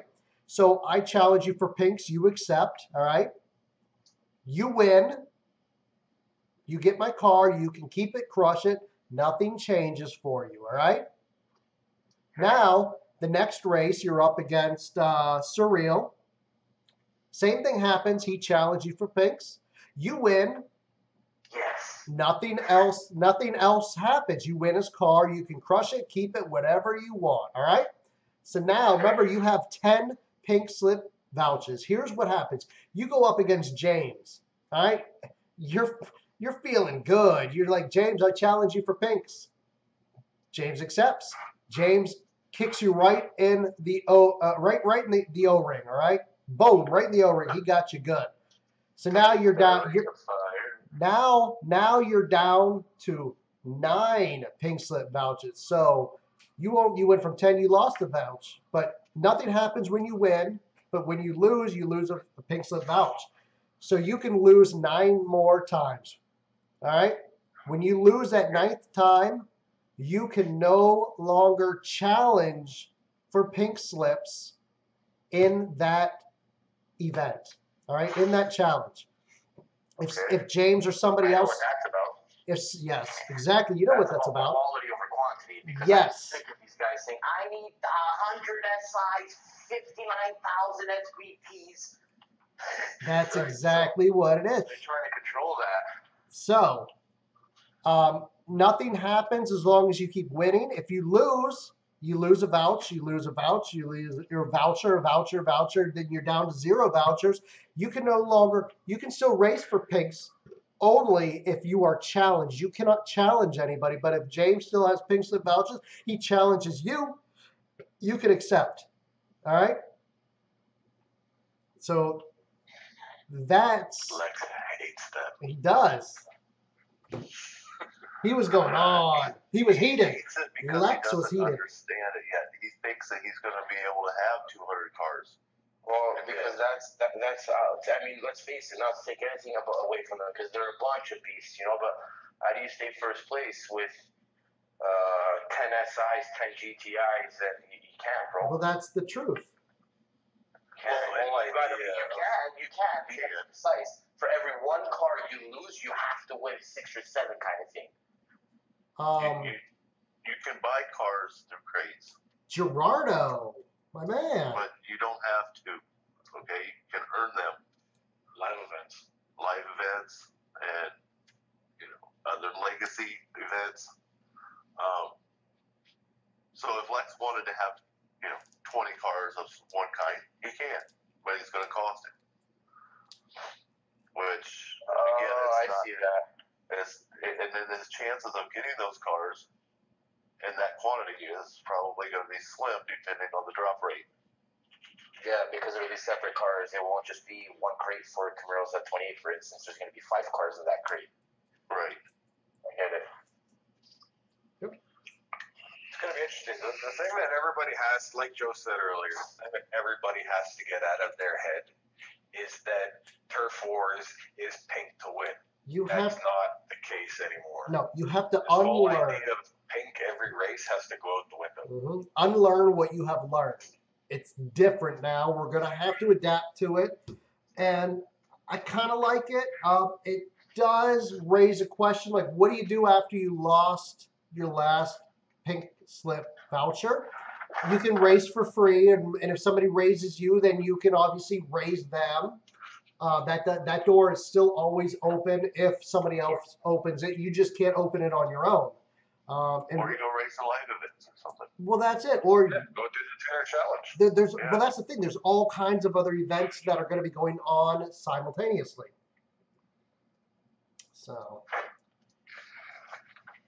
it's very nice. So anyway, anyways, yeah, Ricky. Well, let's rewind a little bit, just because we had mentioned earlier when you kick a player, you lose the points. Oh, shit. We said the rabbit hole went much deeper. Yeah. Yes, we didn't get there. So if at the end of turf wars, there's a leader that wants to be a dick. So he's going to kick, let's say he kicks Joe out.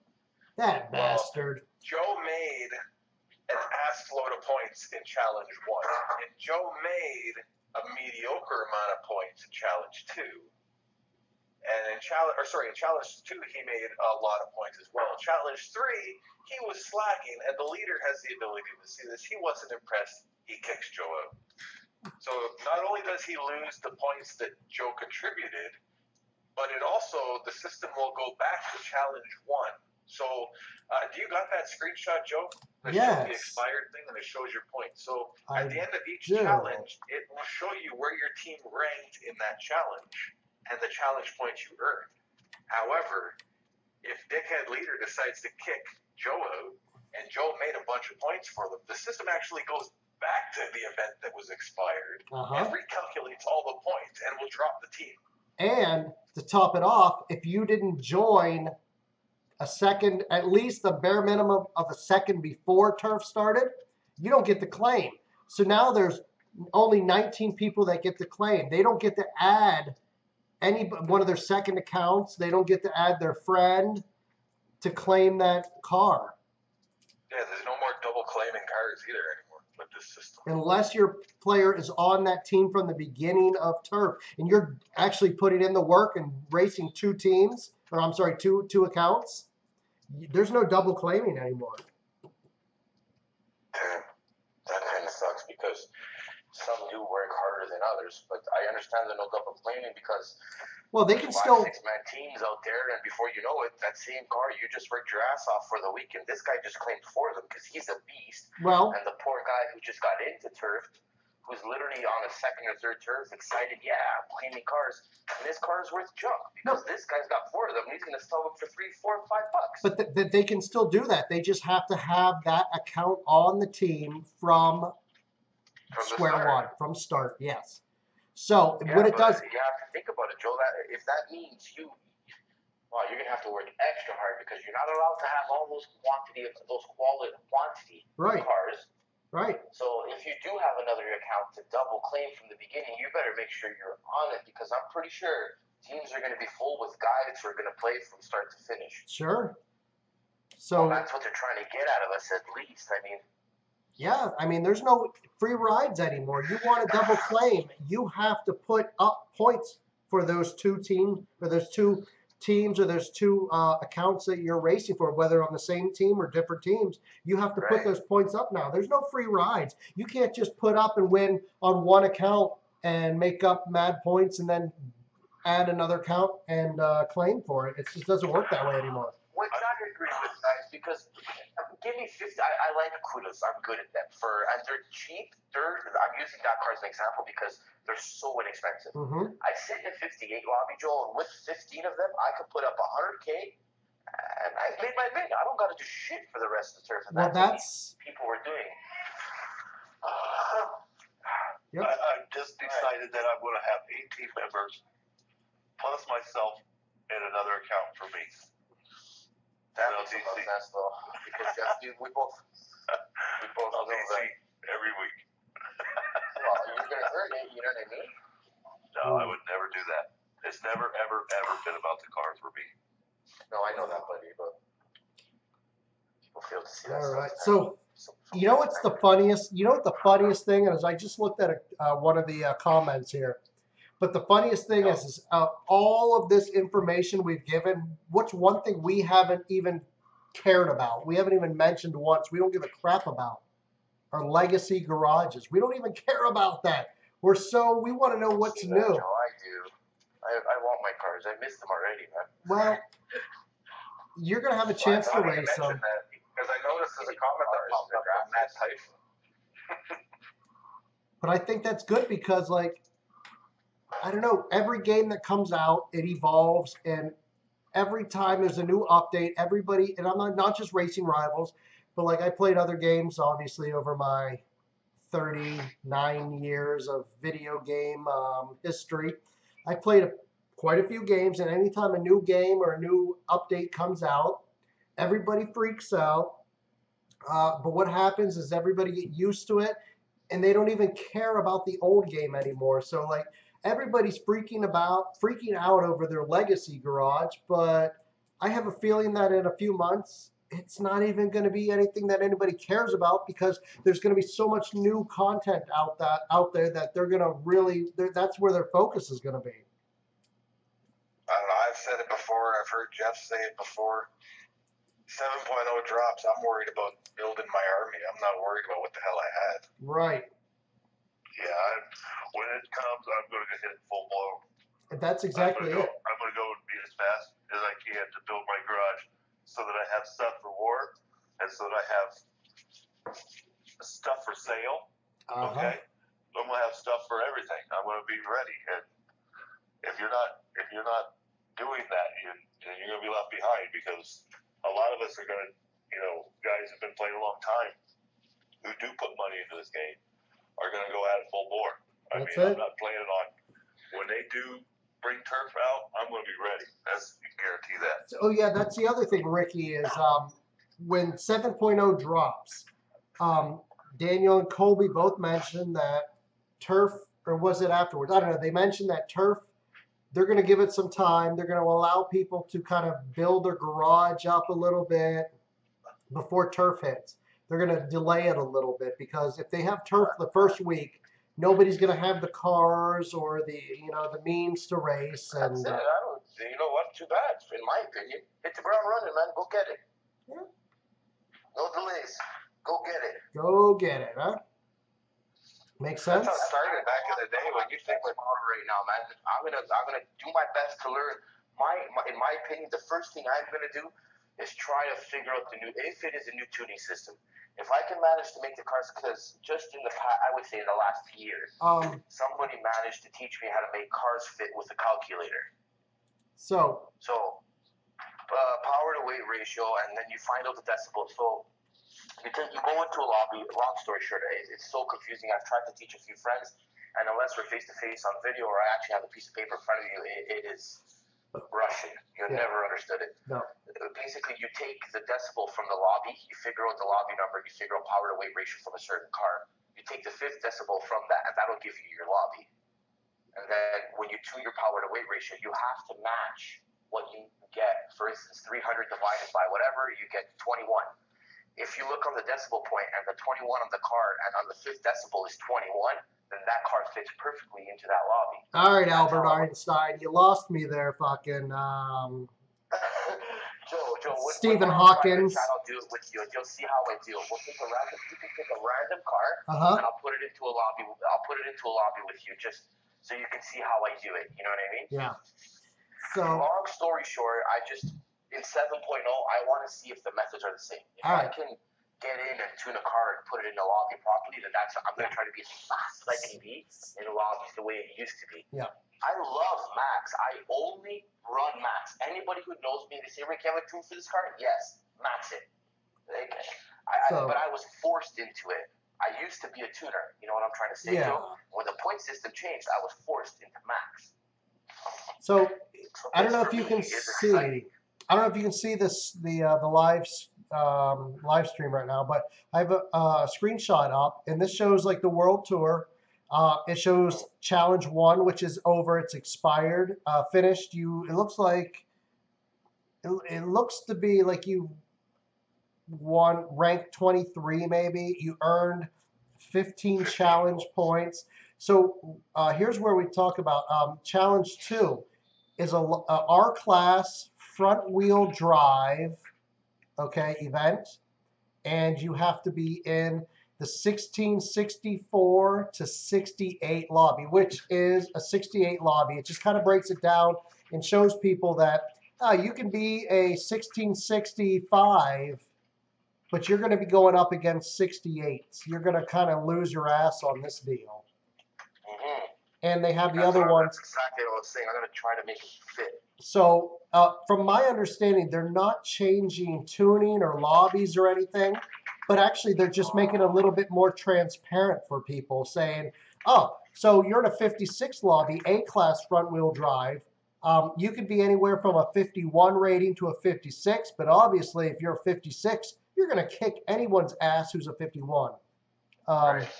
And it kind of breaks it down and makes it very transparent and clear to the new player. Like, yeah, you're going to be in here if you're a 51, but why would you be a 51? Because you're going to go up against 56s. And it shows you. And basically, that's what we call a 56 lobby, is a 51. Actually, it's a 50.5 to a 1656.5, or roughly somewhere in that ballpark. But, you know, to make it simple for graphics and all that and understanding, it's a 51 to a 56. Right. So. So Legacy Ted just made a comment, says it's like they keep doing the same thing as before, killing the old cars and replacing them. Yeah, I mean, it's like any game. In video games, that's called power creep. Well, James, I mean, even in real life, how many 1970 Chevelles are running around out there? Right, because you're going up against a 2017 or 2019, Ford Mustang. It's just not going to work out in your best interest. Everything always advances. Everything evolves. What did you call that, James? What was that? What was that term you used? What, power creep? Power creep. Okay. That's what it's called. In video games, that's exactly what it's called. It's called power creep. In real life, it's called evolution. Exactly. I gotcha. All right. Grow thumbs. Yeah, grow thumbs or race with your pinkies. Tap, tap, tap. You know what's entertaining, Joe, is you got carried away yesterday. We missed the live stream yesterday because you had something come up at home, which is fine. Dude. But after tonight's episode, yesterday's live stream would have been totally irrelevant to argue about anyways. Right. Sorry about the loud bang, guys. I had to blow my nose and then dropped everything when I got up. So you blew something and there was a loud bang. Oh, man. I'm starting to get sick. Me too, Jeff. You know what it is? Nice weather's coming around. I was an asshole outside today in my t-shirt. And I was like, yeah, such nice weather. So. I'm not 19 anymore. I can't do that shit anymore, man. Look at this guy. See, you gotta love when the haters come into Joe's stream. So Eric Goudot, this guy on Facebook hates me. And he's got this weird concept that I'm all about cars and turf wars, and they matter. So they don't. Everybody knows that I don't turf. So he's like, yeah, right. So why did I sell all the first place cars with stock rims that were locked? I didn't. Go check my slow ride account. They're still there. Enjoy what legacy? Dude, I don't care. I have 6,000 cars on an account. Hey, man, I will enjoy my legacy garage. You're damn right I will. My legacy garage is going to be a museum for you to look at. Damn right. Go have a pound. Go have a look. I got to say, I'm not tuning cars for legacy events. I'm here to turf. I'm here to build a garage in 7-0. That's it. But I got to say, Eric, I like Eric. Eric's, and you know me, I get along with everybody. Like James, I get along with you, Ricky, Jeff, Daniel. I get along with everybody. Eric, I met him. And I know, like, people in-game have, there's people they butt heads with and this and that, but in real life, I get along with Eric because I like him. He's a good guy. And then the other thing is, it's interesting because after a while of talking, I found out that he lives in the next town north of where I grew up in Ohio. He's like right there. So when I go back to visit, Eric's gonna buy me a pizza from Lisbon, from Mary's Pizza. But he's a good guy, and I know like everybody argues, and we butt heads on Racing Rivals and on Facebook, and that's okay. That's okay. But outside of the game, I get along with everybody. Good friends that hate James, and me and James have become really good friends in the past month. Yeah. That's what I'm trying to say. What am I supposed to do? Not talk to my other friends or not talk to James because they have an issue with him? That's their problem. Like I understand what you're saying, Joe. Nope. Joe's But I like it. I like it because outside of the game, and in the game, there's a lot of people that there are some people I just really, honestly, I can't stand. And I'll be honest, I can't stand. There's some people that just really irk the crap out of me. And then there's other people like I don't like them in game. I have my reasons. Out of the game, they're really good people. And then there's just people that I get along with no matter what. Like it's a good community. It's a really diverse community. Lots of different people. So I like it, but you know. I'll give you an example of somebody that there's a lot of hate for in the community. Ooh. Over something silly that happened a very long time ago. Okay. But Joe can attest for it, and I will attest for it until I'm blue in the face, dead on 6 feet underground. Brian Gutierrez is one of the nicest guys you will ever meet. I have some great stories about Brian. Brian has a freaking heart of gold. In real life, Brian has a heart of gold. In the game, and as James will tell you, he's going to go on and tell you, but he's got a bad rap at times, and it's understandable, it's acceptable because of some of the actions, but outside of the game, Brian is such a great guy. He really is. We all are. We all are. We're all great people. Hold on, Jeff's not. Hold on. What's up, Jeff? Joe Spector's up there somewhere. Oh, No, I've tried to be a little bit nicer than I have in the past. Did I show you my screen? I'm nicer in game than I am in real life. I don't get it. I don't know. Yeah, I'm not really. I'm about the same. Okay, I got it straight up from my mother. It's just the way I am. I typically speak without thinking, and words come out of my mouth. Yeah, like I'm a drunken sailor. So, I have no filter either. But I get that honestly. One thing about me, Jeff, is sometimes I regret the shit I said. And I even say it live. I even said it to James. You know, I was at a place with James once upon a time, and it's stupid. You know, it's just in the heat of the moment. It just it all comes out, right? So it's all an act for me. Facebook Racing Rivals community. My Facebook persona was created for drama and drama alone. and that you have succeeded. Person on any of the Facebook pages that will get under my skin, but I can tell you now, I'll get under yours. Yeah. So you guys mentioned. Oh, I gotta get this screenshot. I just emailed it to myself from one device to the other. Because Canadians are so nice, huh? Hey, buddy. So just let me see if I can. Joe, I was telling Ricky. So over the last couple times I've been on stream, you guys always hear my girlfriend yelling on Call of Duty. Yeah, trolling Call of Duty and. I was telling Ricky the other day, I was talking on the phone the other day, this girl, she's playing the game, and I'm sitting over here, and I can hear her getting upset. She's a fucking army sergeant. Yeah. So I go over, and I talk to her for a second, and I can hear that she's having a hard. One of the guys that she plays with is giving her a hard time. Can you guys? I went, I lit this motherfucker up. Guys, if you can see the live stream, check out the picture real quick. I have a screenshot of those, dude. Did that just happen right now, Joe, as I said his name? No, this was old. I took a screenshot about a week or two ago. I have a screenshot of that, too. I don't even know how he came out of nowhere. I was like... I'm going to bet you that guy is not the way he portrays himself online. Probably not. Most people who portray themselves... I'm going to bet you he's like 10 years old, man. I don't know, most people who... Trust me, back when all Joe's chaos started, I was literally packing bags to go and destroy this dude. And I found out everything I could find out about him. And yeah, he's like probably 22 or 23 now in college. Yeah. You know where he lives? You know where he lives? Yeah, like right down the street from you. I was going to say he lives in the same state as me. Over a little closer to Boston, but one of these days I was going to go live stream. I think I should live stream and try to track him down. I think that'd be kind of funny. Where are you again, Joe?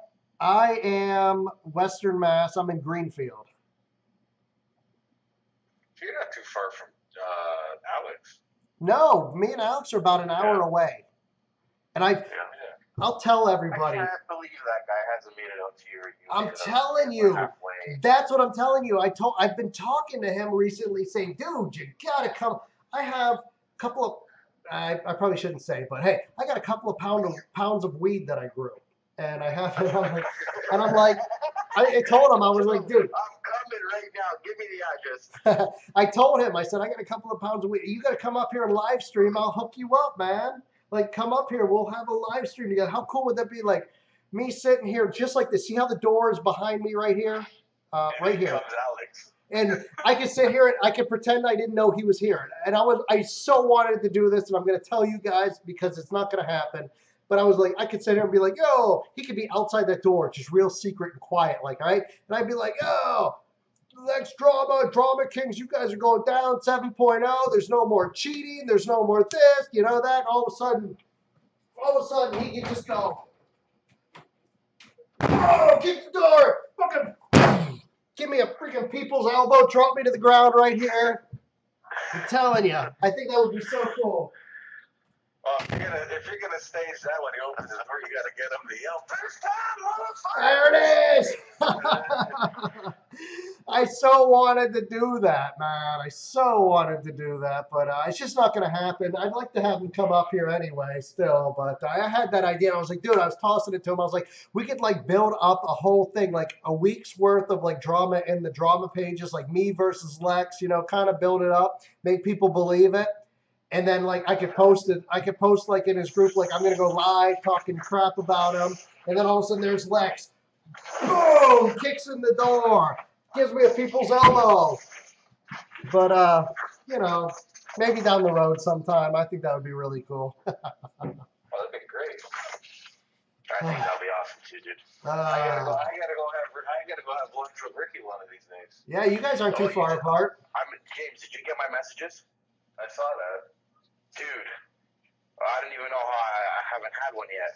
So I'm gonna send you guys a picture later. I found out this place in my the neighborhood I grew up in. And Joel, there's this hamburger. It looks like it's 2 feet tall, man. I'm listening. You got my attention right now. I'm thinking about it. It's covered in bacon. Here, you know what? I'm gonna send it to the group chat right now so y'all can see what. James, my treat, bro. Whenever you're ready, let me know, man. Wow. Once I get into this project, I'm like, Joe, I'm the same way with Prophet of Doom. He's, I think it's like maybe 6 hours for me, but we could easily meet halfway, which would be Chicago. And we want to do it so bad. I was actually, this winter, I was going to take vacation and go and see him. But yeah, I got to do that someday. Oh, absolutely. Like I've met my number one guy. Oh, Joe, can you post that burger in live stream or what? Show everybody what me and James are gonna have without everybody. oh my God! Hold on, give me 2 seconds. I will. I'm just talking shit. Just go have a look, but you need to see what it looks like, Jeff. You too, dude. Give me a second here. And it's $12 Canadian, which is like I don't know, 8 American. So it's really cheap for what you're gonna look at. Oh my God! Such a fat kid, dude. Oh my God! Right, Joe? I'm drooling here. Do right now. Mark my words. I'm gonna say it on live stream. Oh. When we hook up at Niagara Falls, we're gonna take that hour-and-a-half boot in my truck. We're gonna come downtown, dude. We're gonna see the CN Tower. I'm gonna take you up on that glass floor, and we're gonna have that massive burger together too, dude. Oh my gosh! Hold on. Everybody's got to see this. Oh my gosh. Okay, hold on. wait, when's Joe coming out here? I'm gonna plan I it. don't know, James, but we can all hook up together, bro. I was gonna say, you better let me know. Absolutely. I haven't had another beer with this guy. Yes. So we gotta plan that, and we could, dude. We could live stream from like downtown Toronto or the CN Tower or. Awesome, dude. On the glass, looking down. Oh, hold on. Feet in the air, buddy. Hold on. We could have a contest. First person to finish this burger wins. Oh, come on, guys. You're dead, all of you. Oh my God! Hold on. I'm I'll sending. make sure I smoke a big blunt before I sit down to eat it. Okay, I just sent it to myself. It'll be here. You guys got to see this burger. Oh my gosh. Oh my gosh. This is. Trent says live stream some titties and beer. Well, Dude, I'm drooling go to here. Whiskey Go-Go's. Oh my God, I'm drooling. Brass rail. Okay. It's going to be up in a matter of 1 minute. Let's see. I got to open. Oh my God. Look at that burger. Holy crap. Okay. I'm drooling. This is amazing. Look at this thing. Okay. Oh my gosh. Okay. So image, hold on. Image 2. Browse. Let me find it here. Oh my God. Don't post the map one because that's like 2 minutes from my house. Just Look at this burger. Can you guys see? Oh, look at that burger. Oh my. Look at that. So it's got 2 patties of probably all beef, 8 ounce. Nah, it's probably what, like, yeah, it might be 8 ounce, 6 ounce patties. Joe, I don't know. buns. You see those buns, Joe? Those buns are grilled cheese. Listen, if there's one thing I notice are buns, all right? You don't have to tell me about buns. They're like grilled cheese sandwiches. So it's like all that's in between 2 grilled cheese sandwiches. Is that what it is? But yeah, those buns have cheese that they throw on it, then they grill on the grill, and they put all that shit in between them. Oh my God. So, okay, so we got 2 patties. We got 2 slices of cheese. I see bacon. I see pickle. I see tomato, lettuce. What's that? Is that some sort of That sauce is called Top Gun sauce. The place is called Top Gun. Top Gun sauce. So that's their own sauce. It's like the mac sauce of McDonald's, but for them. They make their own. Oh my God, dude. I'm drooling here. You have no idea, dude. I'm taking a bite out of my jacket. Oh. Look at that thing. That is the most beautiful thing I've ever seen in my life. That's what I'm saying, Joe. When you come to Niagara Falls, dude, it's only an hour and a half from the falls, dude. Oh, look at that. Yeah, you gotta go to see a tower anyways. You gotta come to Canada. Yeah, right, James? And that, you know what that is, James? That's Kensington Market. It's right up the street from where I'm working. Yeah, dude. I'm 5 minutes from there, not even, man. Dude, that thing is so awesome. Oh, that's all I can think of. Look at that burger. It says Rolaids in a toilet after. No way, man. That's just. Dude, that's $12 Canadian. So for you, Joe, that would cost you like $8 in your money. That's right. Oh, that's awesome, dude. That's the best thing I've ever seen in my life. Dude, see, I was saying 5 Guys look like that. No way. 5 Guys, you get burgers that you're spending $100. $8 for that. I can't even get a Happy Meal for $8. I can get a Happy Meal at McDonald's for $8. Yeah, you need like 3 of them to fill you up like that. Oh my gosh, look at that. So, okay, I know this is far-fetched, but if either of you guys, is Jeff still here? Jeff's still here, yeah. Yes. He's okay. So if any one of you, the 4 of you, or 3 of you, Ricky, Jeff, or James, if either of you want to come visit me, I got some restaurants in the area that got some good food too. I don't know, they don't look like that, but there's some good tasting food. So you're gonna have to set up an air mattress for me in your studio, dude. Yeah. I got a spare bedroom upstairs. I'm not gonna come out just for a day. No, I got a spare bedroom upstairs you can use. Joe, what we'll do is when I come, yep, we'll have to go watch Pat's game. There we go.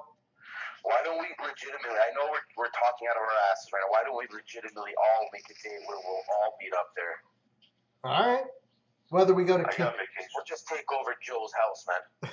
I'm sure the missus would not appreciate that. I mean, my wife. For her No, my wife is cool. Like, I lucked James, out. I agree with you, James. I'll chip in, bro. We'll just chip in. We'll grab her and one of her best friends' spa package, and she can go for the weekend. She'll be so happy when she gets back, and we'll just be retarded fried on the couch. So. Mrs. Pigpen is just going to want to hang out with everybody anyways. Yeah. So we got 2 plans here. One, we all go up to Canada. Me and Jeff go up, and with my wife, we go to Canada, and we have some Top Gun. What is that, a Top Gun burger? What is that thing? It's called the Top Gun Burger, yeah.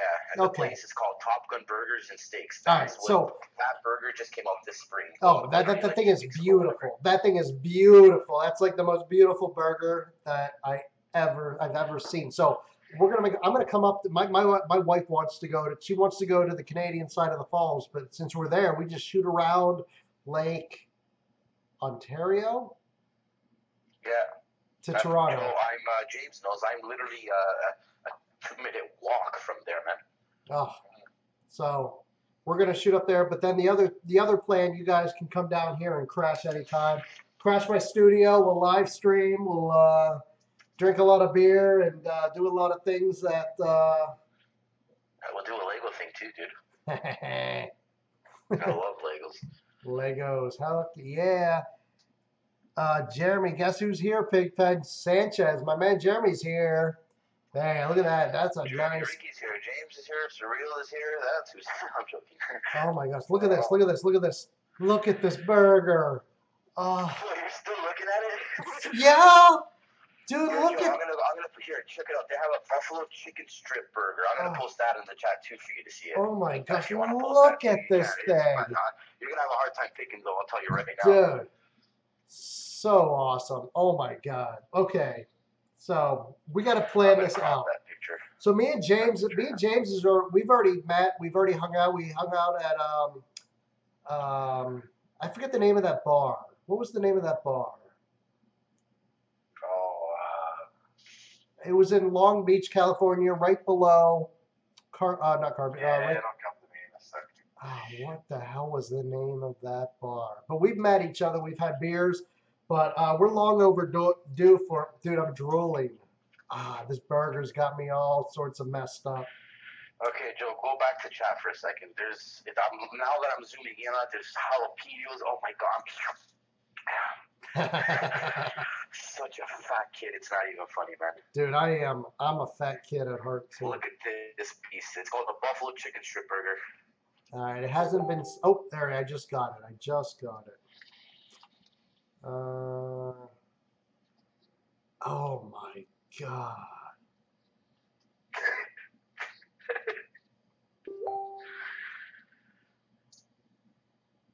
Ricky, I got one for you. Dude, that's a freaking. Is that on top of a burger? What is that on? Yeah, there's a burger on the bottom of it. That's why it's called a buffalo chicken strip burger. Oh my gosh. Yeah, I'm dying after that. Oh my gosh. Hold on. I don't have time to upload this for everybody, so I'm going to try to show them on my phone. Oh my gosh.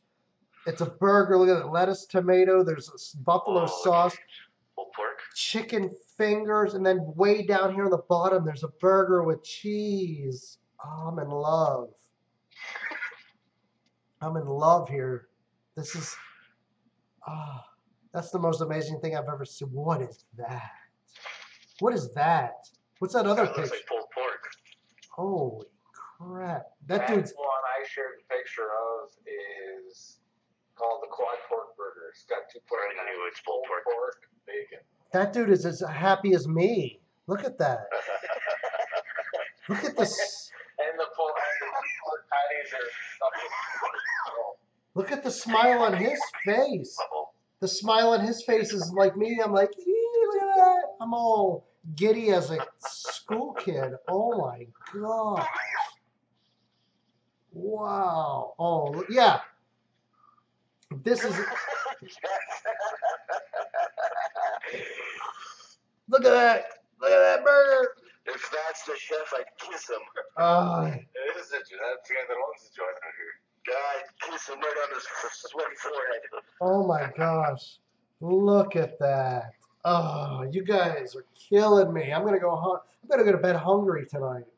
I just had I made homemade chipotle tacos, chicken tacos, and I'm starving now all of a sudden because I've seen these pictures. It's not even right. All right. Yeah. I can't remember the name of this damn place, man. Wow. So tonight we don't have anything like that around here. Donna's got it right. Amazing food. We've got some nice little bars that have some really, really nice, burgers and stuff, but nothing looks like that. Well, we're a huge city, right? We have to have stuff like that, or else they get crushed by people like Burger King and shit joints like that, right, Jeff? Yeah. Yeah. And James knows where it is. That's a little niche market. That market's been there for like 40, 50 years. On every Sunday, from spring till fall, they shut down the road. So you have to park outside, and you can walk on the streets, and all the barbecues and grills are out there frying empanadas. They're grilling burgers. This guy's making pulled pork. That guy's making tacos. It's just a food fest, and a bunch of weed stores and little like hat stores and all kinds of shit, man. It's so great. Yeah. So Jeremy Joe, just the name of that bar was Rock Bottom. Rock Bottom. That's I it. just So posted a picture in chat, guys. My new wheels. I picked it up today. yeah, so I'll have to check that out. So yeah, me and James met each other, Long Beach, California. Had some beers. Oh, that's a nice GMC. That's a nice truck. Look at that. So that's what I picked up. Long story short, my truck had a pin code. When I went to buy my truck 2 years ago, I had this truck, but not this one. I had an all-terrain package. When I went to go pick it up, I wanted a certain blue on it, and the guy let me pick it out of the book. Did you take that threw it picture? on my truck. I'm sorry, Joe. Did you take that picture? Yeah, I took it. That's downtown. That's where my mom works. She works at the TD Waterhouse. So And she this like is it. she This makes is in front of my house. she makes a lot of money then, huh? Can I get a free sample? That's it. Daylight in front of my house. Oh, I'll show everybody this. So yeah. So this is Show the one downtown because this the one in front of my house This has one a in front- sandwich place that everybody this will one know. in front of your house. So this is what? This is your GMC? Yeah, that's a sandwich place. So you see you're looking at my house right now, dude. It's behind that white truck. So your truck's a little on the small side, huh? Well, actually, they surprised me when I got there. There was another Denali in the back of the truck. And I was like, what the heck is this? He's like, dude, when I saw you here on Saturday, I saw your son looking at it. I was like, no way, you're going to make me cry, man. He's like, yeah, I want to give this to your kid. Get out. And he gave it to me for free. That's like a little $700 ride-on, man. Dude, that is so cool. Right. I gotta save this photo. That's why Canada's the best. Oh my gosh. These are same parking spot, just other shots of it. So that's okay. So Sorry guys, long story short, I had a Yeah. paint coat on a truck that was the electric blue off of Settle 6. And they applied it to the truck, and I had the truck, and a year and a half later, they got in touch with me, and they're like, hey, you're not supposed to have that truck. I was like, what do you mean I'm not supposed to have it? They're like, well, we want it back. I was like, okay. What do you mean why? want it They didn't want back? to tell me. So that truck, that paint code is the first time that paint code went onto that truck. It was a mistake. It shouldn't have happened. You understand what I'm saying, Joe? That paint is special to the Corvette Setter 1 and Settle 6. Yeah. So they wanted it back So, because it wasn't approved, or? No, it's not that it wasn't approved. That was just the first truck. So that's truck serial number 1 of that paint code. Get out. They wanted it for them, for, I don't know, their museum, their whatever the fuck they So want, right? I hope you got a good And they were deal. like, we want your truck back. And I was like, well, that's not happening. You know what I mean? They're like, oh, well, we're going to make you a deal that you cannot refuse. Well, I was like, you okay, better let's make it see this good. deal. They're like, okay, Saturday, come into the dealership and we'll show you what we have for you. Yeah. And when I got there, there's this big, the truck that you guys are looking at. And I was like, holy shit. I was like, what's the price tag on this? They're like, you don't have to worry. All you have to do is continue the payments as if you're paying out yours. I was like, how can I say no now, right? Right. So that truck is 40 grand above the truck that I previously owned. Wow. So So when all I have to do is continue my payments as if I was paying for the truck that I had previously purchased. wow. So I basically got this truck at half. But you following me, James? You guys know what I'm trying to say, right, Jeff? Yeah, it's like half off. Yeah, pretty much, because they wanted that truck back. And this happened Tuesday, and I told them no. And they're like, yeah, well, we need it back. I was like, you can say what you want to say. I got off the phone. My son's mother's a justice of peace. She's a lawyer. I called her. I was like, listen, this is what's going on. Do I got to give my truck back? She's like, absolutely not. It's yours. I was like, okay. Once I had confirmation for her, dude, if anybody knows a little bit of my life, they know that she's a smart woman, man.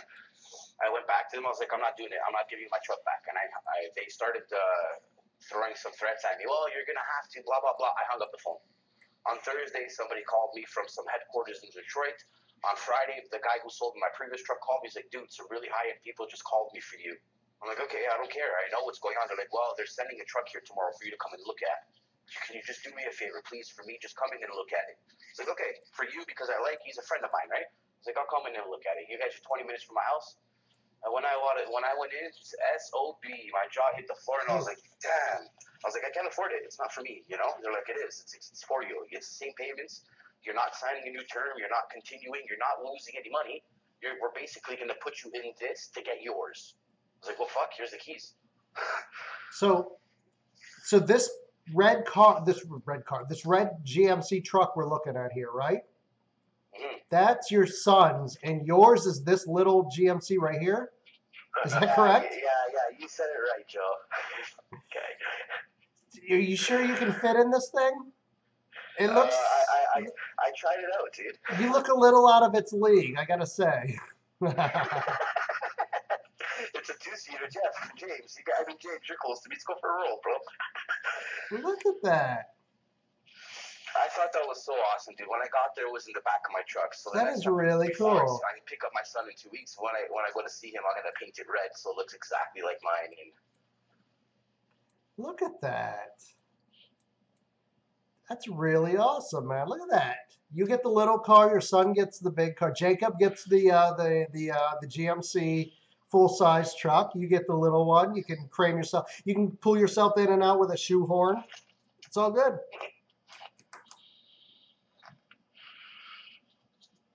I couldn't refuse it. I had to take it. Look at that. That's a nice truck. Food out of state should have sold it for a meal. Oh, man. Look at that. So that's what I was doing today. That's why I missed the stream and all that shit, right? Hey, it's worth it. I was going to live stream yesterday. My story's not as cool. I got out of work. I went home, and me and my wife were sitting here, and I was just like, you know what? We have a routine. We get home, and we sit in the living room for a few hours, hang out, you know, and I might pass out. I might fall asleep for a little bit, you know, got the pellet stove, the heat's on us because it's wintertime. And then, you know, we cook dinner, and then I come down here and live stream. She's upstairs sleeping, you know, watching TV. It's just our routine, you know, and it kind of gets boring. So I got out of work yesterday. I got out early, and I was like, you know what? Because it was snowing. So my boss was like, you know what? Let's go home early. I'm like, you know, all right, let's go. So I go home, and, you know, we're sitting here, and I was like, you know what? I tell my wife, I said, let's go have a few drinks. Let's go out and have a few drinks. So we go out to this place called the People's Pint, which has some of the most amazing food and drinks. Everything is all local. Every ingredient, they make all their own beer. They make all their own food. If you can't go there and get a Coca-Cola or a Pepsi or a Mountain Dew, they make their own sodas, everything. Everything they make their own. They recycle everything. They compost everything. It's the greatest place. The best food. So we go there for a few beers. So we have a few beers. Next thing we know, we're like, oh, I'm kind of hungry. Well, we could go home and cook dinner because we have dinner planned, or we can order food here. And I was like, you know what? Let's order food here. So we have some more drinks. We order some food. I come home, and what happens, man? My pellet stove is out of pellets. Like the fire's out. It's cold. I'm like, crap. So I open up the hopper. The back, there's the hopper. I look into it, and it's filled with pellets. I didn't run out, which tells me it jammed up inside, which happens at least once a year, and it's such a pain in the ass. I had to pull the whole thing apart, pull the back panels off, pull the motor out, pull all the gears out, the auger out, clean the whole thing out. It was such a disaster. I was so pissed off. I really just wanted the live stream, but I couldn't. It was such a pain in the ass. So I apologize. I wish I could have live streamed. I keep telling like Frank the Tank and you know, James, and there's a few others. I'm like, yeah, we'll live stream, and like it just doesn't happen. I'm like, son of a bitch, I feel like an asshole here. And I keep telling people like with the best intentions possible. I'm like, yeah, let's live stream, and then what happens? Shit happens. So but we're here, we're having fun. Frank, I gotta get Frank on, whether it's tomorrow or the next day or whatever, but there's just so much to talk about, really. All sorts of stuff. And it is oh my god, dude, we're going on 2 hours 45 minutes. Yeah, almost time for me to go. Yep, I was gonna say I gotta go. I should have been in bed about 45 minutes ago, but I gotta wake up. I gotta wake up in about 4 hours for work. So that's no fun. I'm gonna finish this beer, and I'm gonna say my catchphrase here. All right. I haven't said it in a while.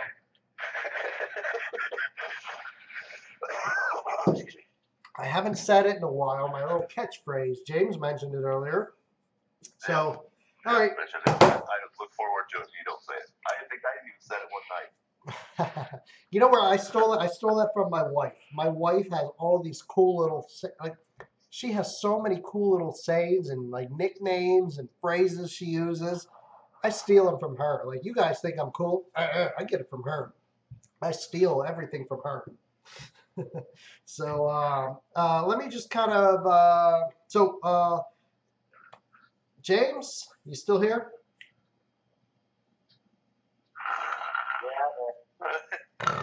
All right. No, it's James, the last set, Caricato. Here from beginning to end, James. I don't know if you're around. Maybe the next couple of days we'll live stream again. You know you're always welcome here. That's for sure. Oh, I'm always available. Let me know. Yeah, definitely. I mean, if you live stream with me anymore, I'm gonna have to start paying you. So. Nah. I mean, it's just a chill, man. Have a good time. Have a good laugh. That's good. That's good. I'm glad. So that's James, the last set Caricato. We all know him. Jeff Fiesel, aka Surreal. Get your last minute picks here. Make your team proud. I think that's it. That's him, Jeff. Appreciate it, man. Thanks, buddy. I appreciate you guys having me on. I know I was late, and I wasn't expected to be on, but I'm glad I was. It's easier for me to hear and understand when I'm on with you guys, and it was nice that I could get caught back up to where I needed to be. Yep, absolutely. And Ricky, the guy who keeps showing me pictures of hamburgers and bacon and barbecue buffalo chicken, I'm still salivating here. Now you know why you guys take your fingers. Oh my god, dude. So I'm seriously, in September, I'm taking another trip out to Europe. But this summer, my wife has been hounding me. She wants to go to Canada. Canada. Come on down, bro. No, she wants to go to Canada. There's no one better than me or James. Like I've wandered these streets for the past 35 years of my life. Yeah. I know every nook and cranny and hole in the wall and best restaurant for cheapest price and blah, blah, blah, blah, blah. No doubt. I would love to come to Canada and if it's something you want to do for a weekend or something, Joe, you just got to let me know so I can set you up, dude. You stay with me, no problem. Hint, I'm letting you know right now. No, seriously, I don't bullshit about stuff like this. Like, I love to travel. I don't say shit unless I mean it. I love to travel. The only thing I have to make sure is that I can get across the border back and forth. Unless you're a criminal, you should be okay. Well, I've never been arrested. Do you have any criminal charges? None. Because the Canadian government, that's all they care about if Nope. you had any previous charges. I've never been arrested, never anything. The only thing I may have in question is I have a speeding ticket that I got in New York. Worst case scenario, Joe, because it happened to me when I tried to go to the United States, is you'll have to pay it. So I'm not sure if I may have a speeding ticket that I haven't paid in New York City. Oh, in New York, in the United States, no, dude. I don't think that's relevant to us. But I don't know if that'll come. I don't know if that'll come. I don't know if that'll. You went back home and you wanted to come back here. That's not going to happen. Well, I don't know how it comes into play if I'm crossing the border back into the U.S. Well, you live there, Joe. You're a citizen. They can't deny you entry into your country. No, but they could just immediately arrest me and. No, I don't think they'll arrest you for A ticket is not going to get you in any trouble. No. Yeah, no. No, they'd already extradited you and everything if Well, they wanted to. it might be it might be like 15 years old. Yeah, that's long gone. Yeah, that's probably out of the system already, man. They didn't even remember you, dude. You think? I don't know, man. I think so. If they wanted you to pay that, they would have came after you. No doubt, James. Right. Well, other than that, I've never been arrested. Never had any issues. Have you been on a plane in the past year or two, Joe? Oh yeah, I travel all the time. He travels everywhere. Trust me, if that ticket was an issue, you would not have got on any plane. All right. Yeah, they don't care about that. All right. I gotta run. I gotta get up in 3 hours. All right, James. Hey, thanks for hanging out, my man. Take it easy. Talk to everybody later. Have a Yep. good night. Take it easy. Right, brother. Maryland Menace said something. He's like Massachusetts Menace. No, I don't know. I think I might have a speeding ticket from like 15 years. And maybe I'm wrong. Maybe I paid it. I just don't know. But I don't know, man. I don't know. Maybe I do. Maybe I don't. So I'll figure that out. But that's the only thing I would love, man. I'm telling you, I want to come out there and have a couple of those burgers, a couple of those chicken tender burger, buffalo sandwich things, whatever you call it. Whatever you call it. It's gonna have to be like a weekend thing or something. Oh my God, It's dude! not like, No, it's not going to be. I'm not driving. Well, it takes me 6 hours from where I am to Buffalo, and then probably another hour north to the Canadian border, and then another what? How far is it from Ontario? from the border to me in traffic, you're looking at, and I'm talking about bad traffic, 2.5 hours from the border to me. So we're talking 6, 7, 8, 9, 10, and so wait, Not 6? if you leave at the right time, dude. If you leave at midnight, whatever time you're about to say will get cut into 3/4 of it. Oh, actually, I wonder if there's another way. I can, instead of going to Buffalo, I could just go north of Lake Ontario and then around the back way. Well, if you're trying to go the back way because your ticket, dude, it's not going to work. There'll be a border there, too. No. It's just New York City. New York. Actually, it probably doesn't. Dude, I think that's, if you were going to have a problem anywhere, Joe, it would be trying to enter New York City. Yeah. Because I flown in from Iceland, out of the country, from Iceland to Boston, no problem. It's just New York. The state of New York might be an issue. I don't know. Maybe not. And stop it with that. Stop it, Surreal, with those little police car emoji things. I just saw those. You're not helping. You're raising a red flag out there for me. So, all right, guys. Canadian citizen at the border waiting for you. Come on. All right. Well, this is where we wrap it up, guys. So James is gone. James Caricato, the last set. Always a pleasure. Daniel Powell here earlier, answering all sorts of questions regarding 7.0. Lex was here as well. He cut out pretty quick. And then last but not least, Jeff Fiesel, a.k.a. Mr. Sir Real, here. And well, did I just say last but not least? I can't say that twice. So my man, Sticky Ricky. Always happy to be here, buddy. Ricky. Thanks for having me. Always, Joe. Ricky, we don't talk enough. And I know we don't talk enough. We talk a lot, but we haven't in the last few days. We gotta talk. No problem, buddy. Whenever you're free, we gotta make time. That's all good. Yeah, I'm short on time. Yesterday was a bust because of my pellet stove. I had to pull it. If I wanted, because we had a snowstorm. Joe, dude, one thing you should know about me already, there's no explanation needed, dude. No, I know it's not needed, but I just wanted to let you know. Dude, I just want you to be good. Jeff, too, I care for you guys. I want you guys to be well. I don't give a fuck. Sorry, trying to keep it PG. I don't care about the game. Too late for that. Too late for that. Times, I'll say it again. At the end of the day, we're all a person doing the same shit. So we all have the same interest. We're all alike in some way. Yes. No. Absolutely. Yeah. So, Rizzy, thanks for hanging out. Adam Bush, lit. I want to give a shout out to Tree. Tree. The other day, we kept talking about harassing me to take a Murata. He caught me, and he's like, "Here, take it." There he is. He hooked me up with T25 Speak Murata. of Tree. You speak of Tree, he shows up. Right there he is. Much love. Good night, Surreal.